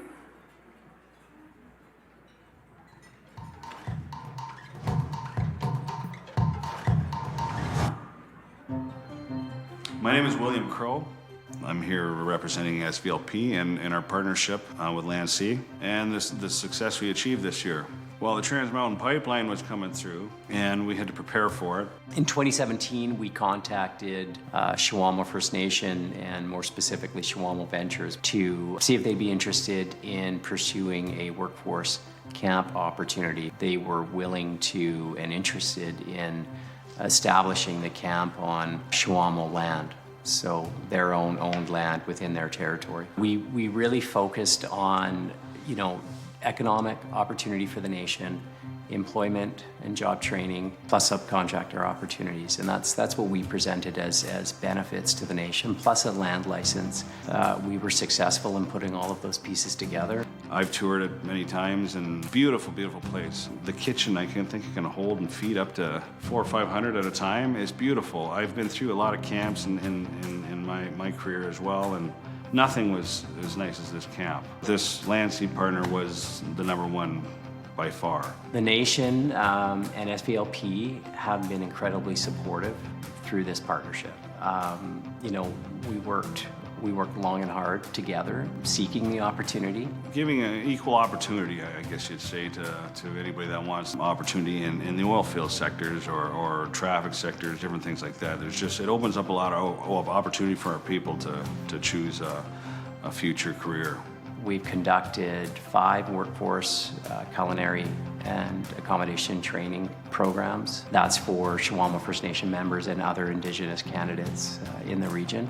We had 36% First Nation working in camp, and we had 20% at kickoff of camp. So when we were building camp, we had 20% First Nation from our people on that project as well. Creating opportunities for people that they may never have had before is what we're looking at right now. And it's just been an economic boost for our community. It's been really effective using permanent infrastructure for a project of this nature. There's no diesel, there's no generators, we're not hauling sewage, we're not hauling water. It's given us a good opportunity going forwards for a spot where we can develop, because we've already got in a lot of the sewage and water systems, etc., in place now that will enable us to bring in further development. We've already been already have a hotel chain interested in putting a hotel in there. Our relationship isn't ending here. As I see it, we're just carrying on. We got a strong partner. This company come in, told us what they feel they could do. We loved it. We were given what we were told, and at the end of the day, that's what we want. And that's what we got with Langley.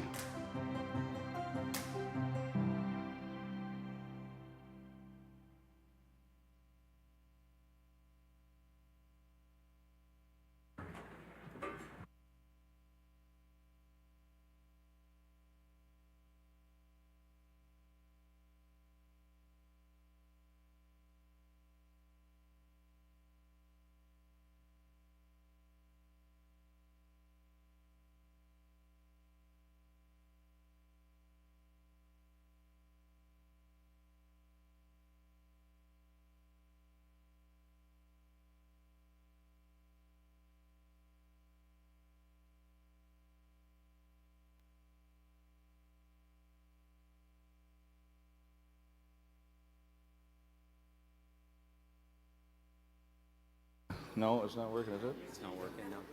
Can you hear me okay? There we go. Okay. This is quite a venue here to be a part of tonight, I'll tell you that. It's a long ways from Alderville First Nation in Ontario. I've been in the oil and gas sector for 25 years now, and it doesn't seem like it, but it is. But I want to thank the Nation of Shawamo, the council, the board, for all the support that they give us going forward with this, and it's really needed on projects like this. I'd like to thank, of course, Langley for what we've done together. It's unbelievable what we achieved together this last few years. But Michael will talk a little bit about that, and I just want to acknowledge the nation itself for going through this time and this major project, and it worked out well. We held about 36%, I guess it was, at the high times of the Indigenous workforce, and that's a pretty good number, I'll tell you that. But anyways, I would like to thank my team back in Shawamo, all our employees, great team, excellent. I'd like to thank my partner, Mel Marsden. She's been with me for quite a while, and I've been in this oil patch, and it goes up and down, and she supports me all the way through it too. So I thank her too. So Yep, there you go. She's right here, yeah. And I got one more person I want to thank too is, Shauna Peters she's a band administrator. There's days I have my hard days, and she always picks me up and puts me back on the ground and says, let's keep moving. And so thank you too, Shauna. Mike? This project was a huge success, and we're very proud of our participation. We formed our partnership, as you saw in the video, in 2017, 2018. Worked very hard at pursuing the opportunity. We were awarded the project in spring 2020 amongst the pandemic, constructed the camp, and took occupancy in late 2020. Operated it successfully for the last 3 years. Last night was actually our last meal. We served over 1 million meals on site, and we're now disassembling it. And as you saw, Robert said, the land now has highline power, municipal water, municipal sewer, 20 acres of flat developed land, and it's now ready for some opportunities for the Shawamo First Nation and SVLP to pursue in the future. So pretty amazing project. We're super proud of our partners. It's just been a fantastic project. Thank you all. I just wanted to say hi to my little girls back home watching too. So I don't know if they're still up, but hello, girls. Thank you.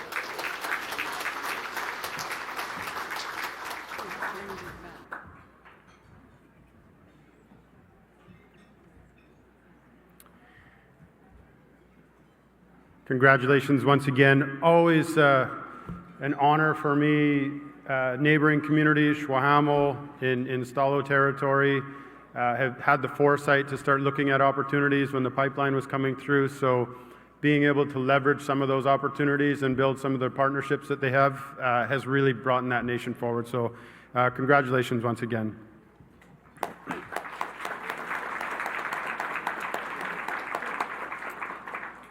Our next award is the Community-Owned Business of the Year, which has 2 categories. We will start with the Community-Owned Business, One Entity Award. This award recognizes businesses owned by a First Nations community with the intention of building a strong economic foundation for its members. This year's award goes to Sugarcane Archaeology.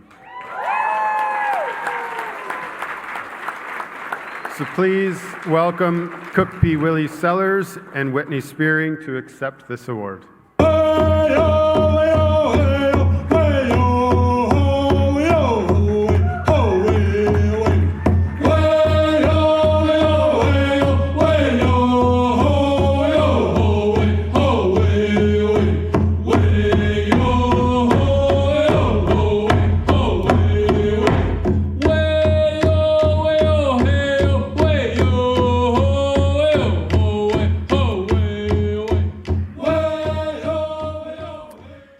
Sugarcane Archaeology leads in heritage management and sustainable resource care.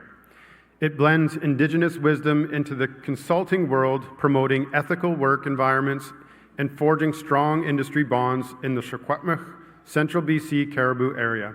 Congratulations once again. And here to present the award is the 2022 recipient, Andrea Cranmer of Culture Shock Live.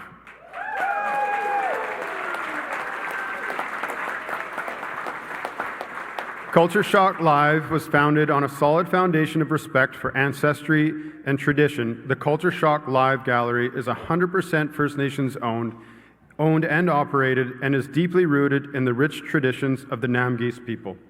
And now please turn your attention to the screens.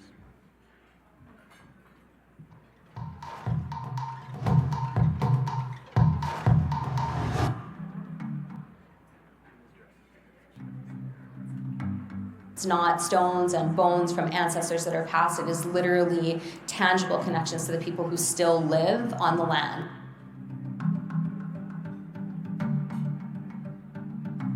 Archaeologists and researchers, scientists sort of parachute into communities and really profit and benefit from that work where it should be with the nation.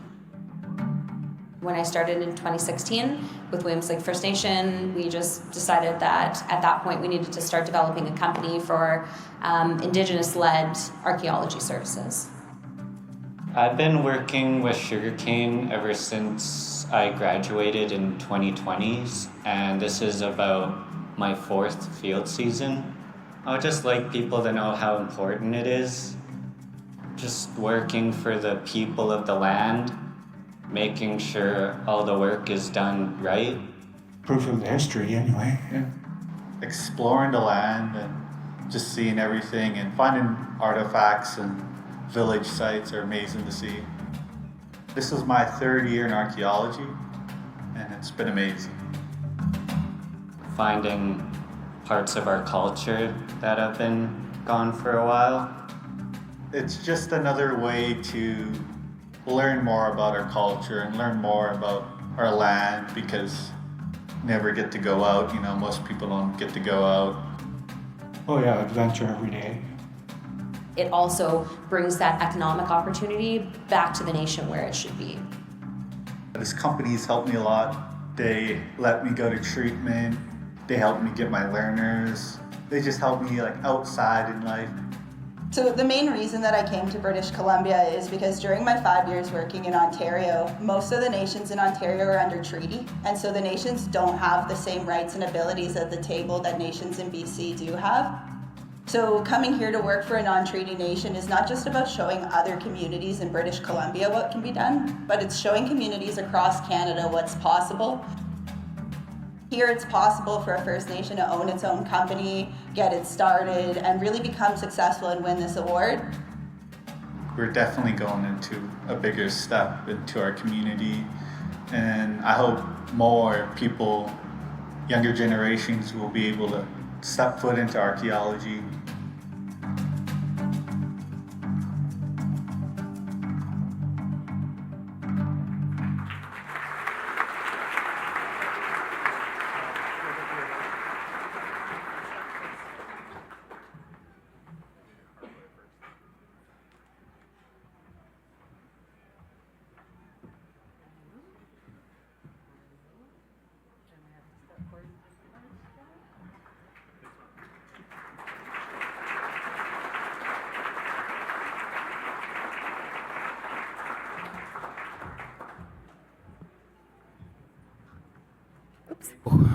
Wait up, Jetchko Willie Sellers, Cookbeat the Gecko, Kasakwet Mulu. Hello, Chief Willie Sellers with the Williams Lake First Nation. Very honored to be here and being a part of accepting the award on behalf of Sugarcane Archaeology and WLFN. I wanted to thank the BC Achievement Group. I would like to thank the Enbridge for nominating us. Thank you so much. When we talk about truth and reconciliation, we talk about economic reconciliation, we talk about being stewards of the land and exercising our rights and title over our traditional territory. Sugarcane Archaeology checks every single one of those boxes. We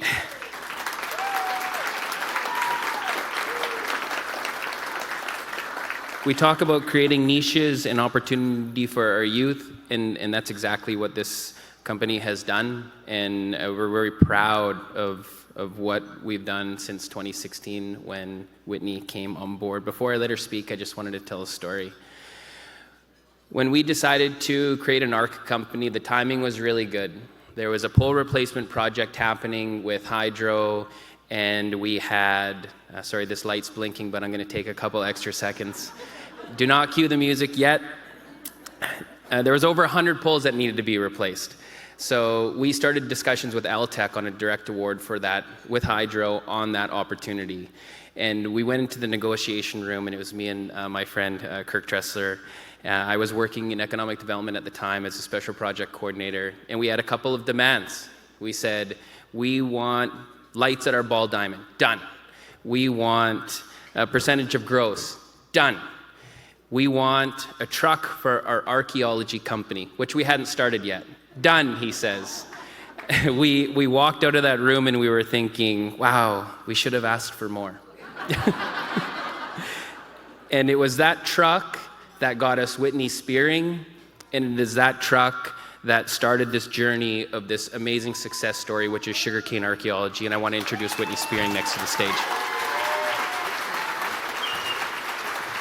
I won't take a whole bunch of your time, but thank you so much for having us here tonight. Thank you for everybody who nominated us and put forward the nomination for sugarcane archaeology. When I started in 2016, I was very fortunate to go to an interview where I was immediately asked if I wanted to start an archaeology company, and the answer was yes.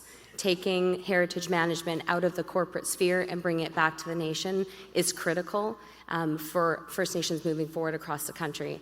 But we cannot do it without our field crew, without the community, without leadership. So Sugarcane Arc, if you want to stand up, field crew, they're all here. They're beautifully dressed. Thank you, Dancing Water. Big shout out.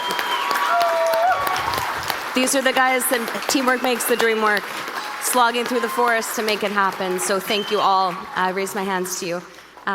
Thanks very much.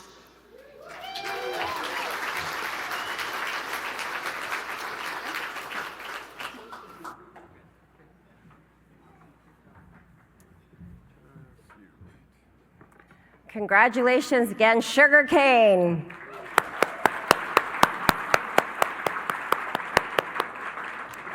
Did I mention what a great company Alltech is? Look at that.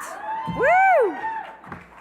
The next award category is Community-Owned Business of the Year, 2 or more entities.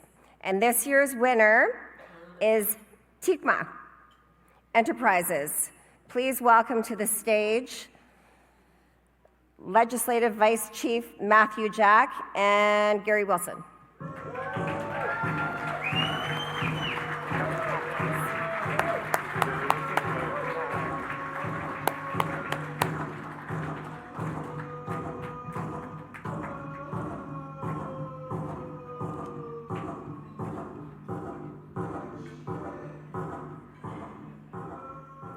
Community building at its best. Tiičma Enterprises successfully provides management services, aggregates, forestry, fisheries, tourism, and more, impacting not just their community, but also forging strong partnerships worldwide. Congratulations. Woo! To present this award, please welcome 2021 Indigenous Business recipient, Stephen Stark, owner of Tawasin Shuttles, which provides a wide range of land and marine charters with licensed professionals who ensure the highest standards of safety and business practices in all transportation services. And now, please turn your attention to the screens.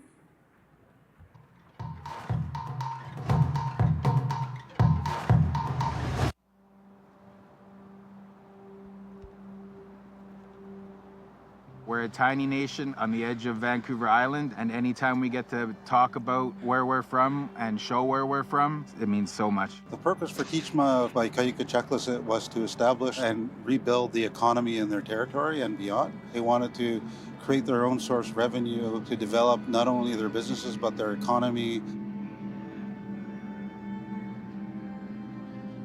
I grew up here my whole life, and I'm a fisherman and a hunter, so I use the land and the water.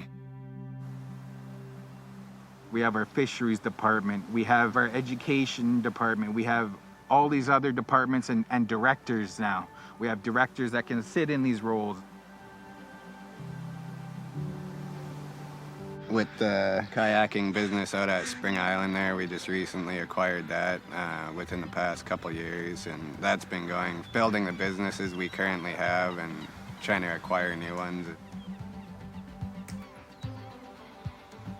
And then with our lodge, that was an existing business as well, and that we purchased, and that's been going for, I think, 8 years now.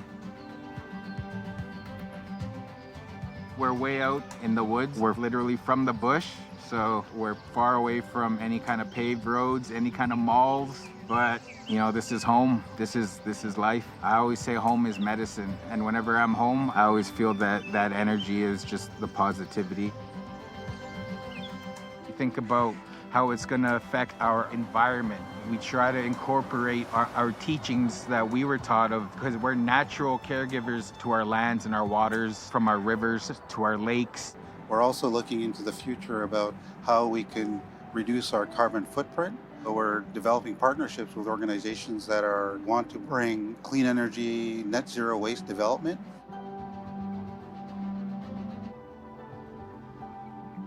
We got to visit our old village up in Checklisset, and that was amazing to be able to ride through there and see the totem pole, the history and everything. You just soak it all in. It's so hard to explain. It's a passion.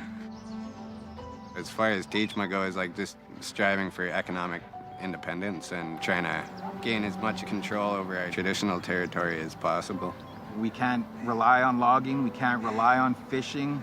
Those are things that we shouldn't have to rely on, and that we can create our own and find our own unique ways that we live out here and how we could have our businesses out here and thriving. When we're thinking about citizens, the community, we have to consider how we can support nation citizens to become part of the opportunity. There's definitely more employment for our members around here now that we own businesses, and a lot more say in the industries that we are involved in. We're literally just starting out, and I cannot wait to see what the future holds, because this is for our future generations. This is one day I want to see my son in this position and taking people through our lands.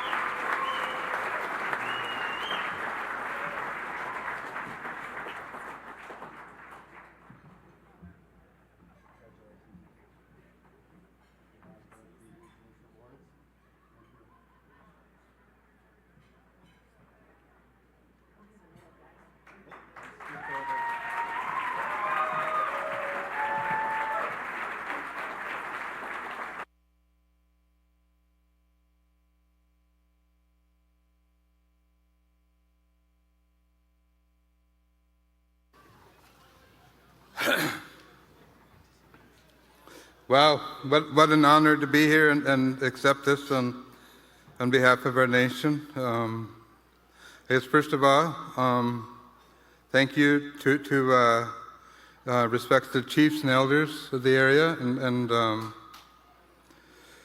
with that being said, April 1st, 2011 is when Kayukacheklisset got our voice. That's when we signed our treaty. Since then, we've been unstoppable. We've been growing so much. Next, we're looking at capacity building. And we truly could not have made it this far without the people that have helped us to get here, the team on the ground.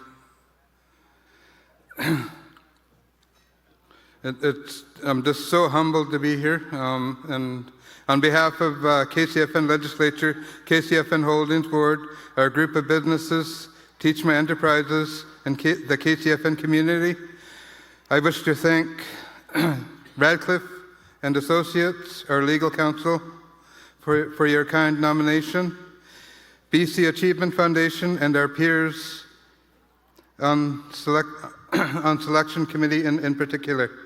Our Tiičma team and business partners who support and uplift us every day, our visionary leadership, our elders, and our community.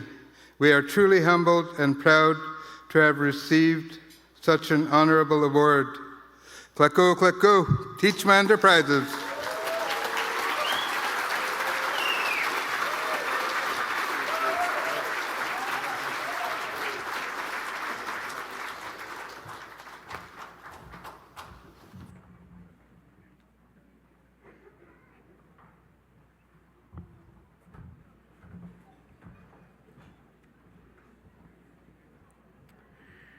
When we think about protection over lands and resources and exercising our inherent right, it's a prime example of the business that we can achieve that direction with. So really want to put my hands up again for Tiičma. Everyone, congratulations.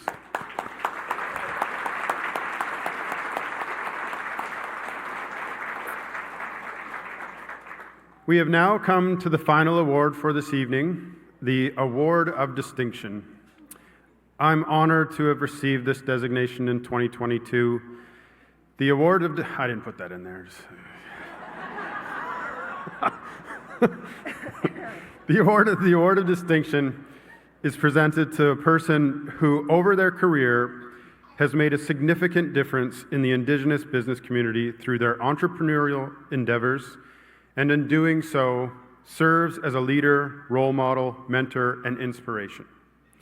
The individual may be a pioneer in their business activities, a successful entrepreneur, or someone who has been instrumental in supporting or creating Indigenous business activities in the province.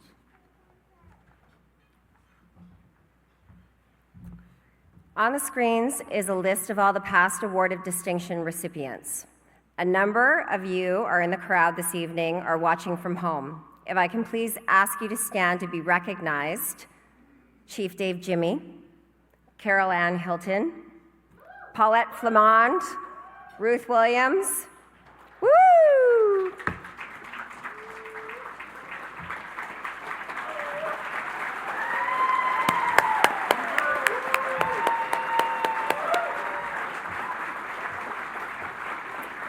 It is now my honor and privilege to welcome the presenter of this award, the founder of the Indigenomics Institute, two-time IBA recipient, and my friend, Carol Ann Hilton.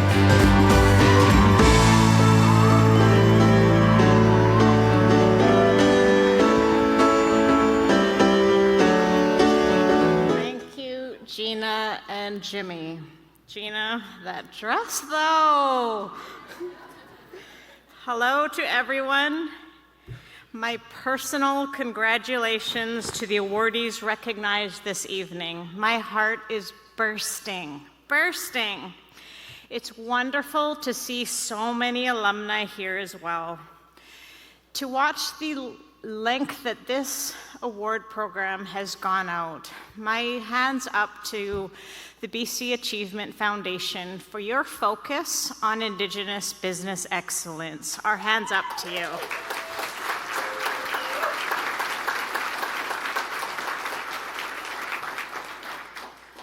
It is my absolute privilege to introduce and welcome to the stage the 2023 Indigenous Business Award of Distinction recipient, Tiara Fraser!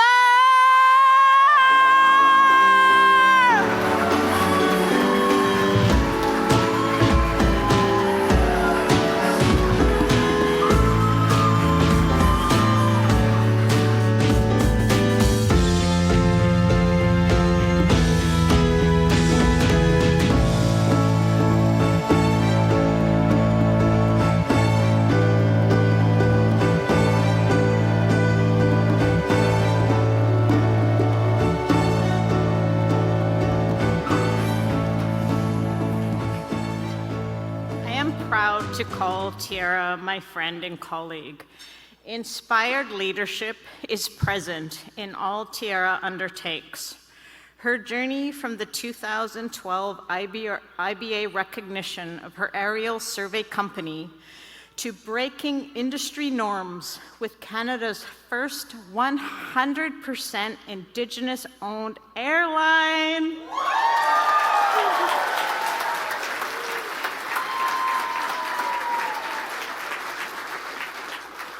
Has helped pave the way. Tiara is all about improving access, land stewardship, and opening doors for Indigenous youth in aviation and entrepreneurship. Congratulations, Tiara, on your well-deserved Indigenous Business Award of Distinction designation.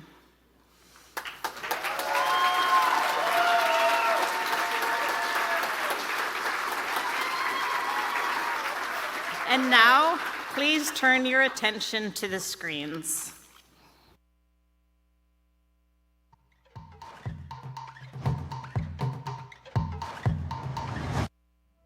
Tansei Kiwao, hello to all of you. I am Tira Johnny Jean Fraser. The wonder of flight is awe-inspiring. I mean, there's a lot of responsibility when you're flying. It's both freedom like you can't imagine, and also responsibility at the same time. Particularly when it comes to aviation, there's no women of color, there's very few Indigenous women in the industry at all. My entrepreneurial journey started with Kisik Aerial Survey and my first aircraft, Kilo Sierra Kilo, which is actually here in this hangar. Then came the Raven Institute, the Indigenous Lift Collective, Ellie Bird Aero, and of course, most people know about Esqueo Air. It's important to me, the work that Tira undertakes to uplift women, young women, and matriarchs, to bring experienced leaders together with emerging leaders and share our teachings. Co-creating the conditions for Indigenous businesses to thrive is the single most natural, swift, and effective pathway to economic reconciliation in our country. The gift or the legacy that comes with what she's been courageous enough to do is to show what's possible. And it's not all a good time. It's not all fun. The thing about entrepreneurship, it's actually really hard. It has so many ups and downs. Everything that is challenging is also rewarding. Those two things are interconnected. Tira's really rematriated the word strong. She is strong enough to be kind. She's strong enough to be nurturing, strong enough to be generous. How many people do you know that are part of a DC comic book? One of my mantras, I guess, in life is dream it, design it, do it, right? Is to just be able to envision your dreams, whatever it is that you want to do, and know that you belong everywhere you dream to be. You know, it just seems that everywhere she goes, she's lifting up people around her and making them part of her success. I think she's a change maker. You know, I think that she has her sights set on the way that she thinks that the world should be, and she's going to be part of the solution. She's going to be part of making this world a better place for everybody and to make sure that everybody has a place to fit in. She's done so much to uplift Indigenous women entrepreneurs, to help fly-in communities during the pandemic, to launch Esqueo Air, to take care of Ellie Bird and make sure we have all of these opportunities for our people. It's important because it's healing intergenerational realities, creating her own and our own spaces as Indigenous women, as young people, to reclaim and take up space in industries or experiences. Like everything that I've done, like if I think about all the different things that I didn't think were possible, and then you make them possible, and even when you look back on it, it's like, how the heck did I do that? When I find that I'm having to make a tough decision, I find myself thinking, WWTD, what would Tira do? The braver people are in following what excites them, what they're passionate about, and just going for it. Just go for it.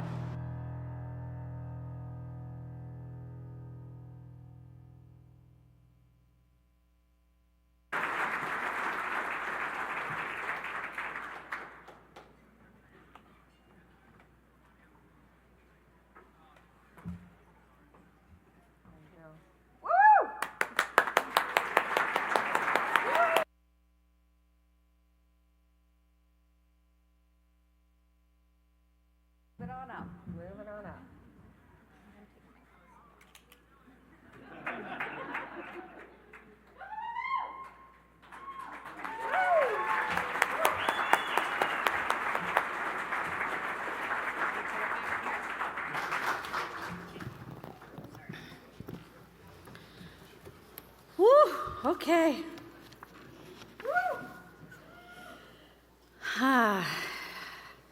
Tansei Kiawao, hello to all of you. A little bit about the song.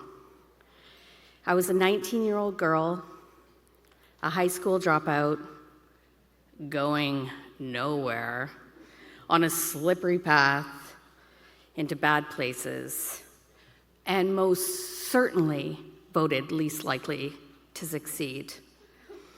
I was at a party, and this song came on with the lyrics, "Leave tonight or live and die this way." I had a feeling that I belonged. I had a feeling I could be someone, be someone, be someone. And I couldn't get those lyrics out of my head. So a few days later, I packed a bag and set out for a new life. What an honor to receive this award, and it's actually a gift. Never did I imagine how hard it would be to start an airline, and I certainly did not imagine how hard it would be to be an airline startup in a global pandemic. What? And I'm exhausted. I'm like actually literally exhausted. My beautiful friend Bonnie said, "Whew, does a Lifetime Achievement Award mean you're all done? Like, how about you just sit the fudge down?" And I've been reflecting on that since, and maybe I've achieved enough. Maybe it's time to rest. It's time to restore. The gift of this award is the permission I've just given myself to sit the fudge down.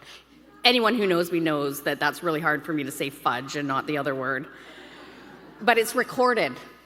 But I've been reminding myself, you've done enough, Tira. You are enough. I'm so honored and so grateful.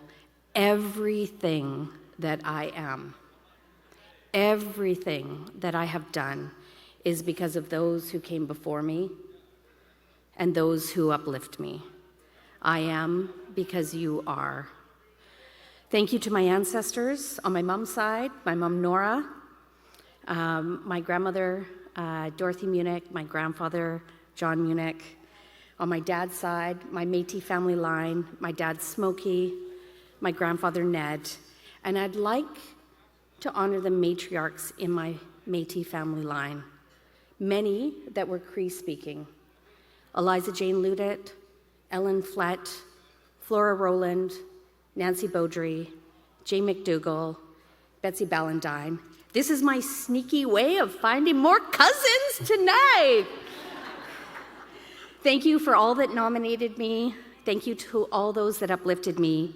Thank you to those that didn't believe in me, and to those that did. I hear Winiska, my granddaughter. I love you. Je t'aime. Thank you to those that lent me money to help me make my dreams come true. Cheryl, that's you. Thank you to those that lent me money when I couldn't make payroll. Catherine, Bonnie, B, Allison, and many others. On that note, I do have a sign-up sheet for next payroll. Actually.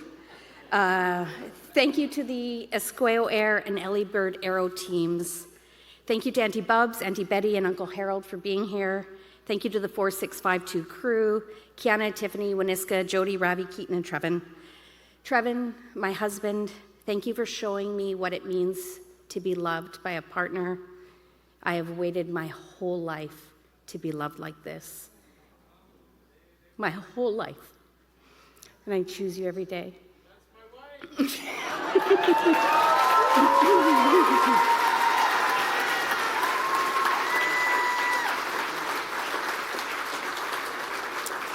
I see my timer flashing. I'm almost done. Thank you to everyone in this room for staying this late. It is way past bedtime. Thanks to Chuck and Edith for coming and representing the Fort Chip Frasers. And thank you for taking me under your wing and filling Jumbo's really big shoes, just as Jumbo would have wanted you to. Lastly, I am dedicating this award to Jumbo Fraser. There are no words to express my love for this man, this legend, this now ancestor. He is here in this room. I can feel him cheering me on. I can hear him saying, "Ace." Thank you, Jumbo, for teaching me to be unwaveringly proud to be Métis. Thank you.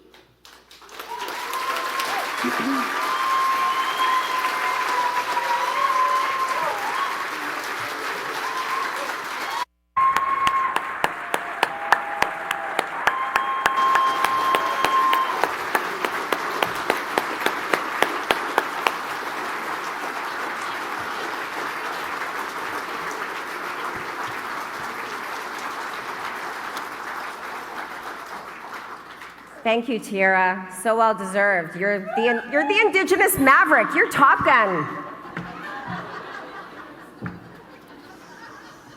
Thank you, Tiara. Congratulations on your recognition. Woo-woo! And now it's time to thank all of you for being here and celebrating excellence in Indigenous business. An absolute pleasure to see Tiara come up here and accept that award. When we think about tenacity, we think about excitement, passion, desire, all of those attributes that contribute to an entrepreneur at its heart is Tiara Fraser. To have the foresight to actually think about opening an airline and getting to remote communities is absolutely amazing. So once again, Tiara, congratulations.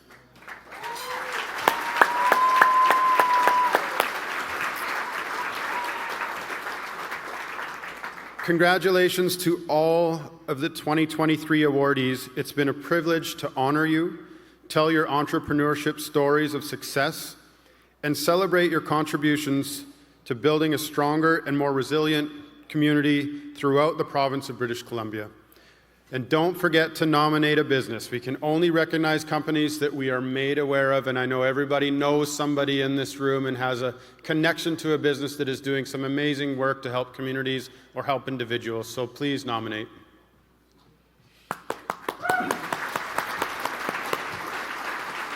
There are so many people to thank tonight. I personally want to thank one of my mentors, which is here tonight, Pam Baker. She designs this dress.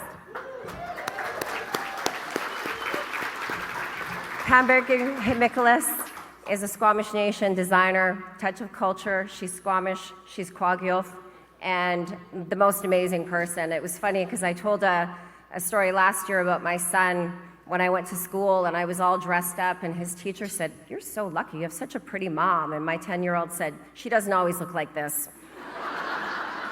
And I don't, because of her. So I just want to give my hands up to Pam. Aunties and uncles, thank you for helping us tonight. The flowers on your tables are takeaways and they are gifts for you. Please don't take the wood charger plate though, just the flowers in the vase. One last request. Would the awardees only return to the stage for a group photograph immediately after the program? And good night to our viewing audience. And those of you who are here, be safe heading home. Thank you for supporting the growth and success of Indigenous business in this province, and we are looking forward to seeing everyone next year for the 16th annual celebration of Indigenous business excellence. And remember to nominate and inspire change. I want to really give our gratitude to people that stand by us and are cheerleaders for Indigenous entrepreneurism, and that is Catherine, and that is Angela. If you please stand up, and to Jane, our event planner. Everything runs smoothly because of these amazing people. And I really want to acknowledge them and put my hands up.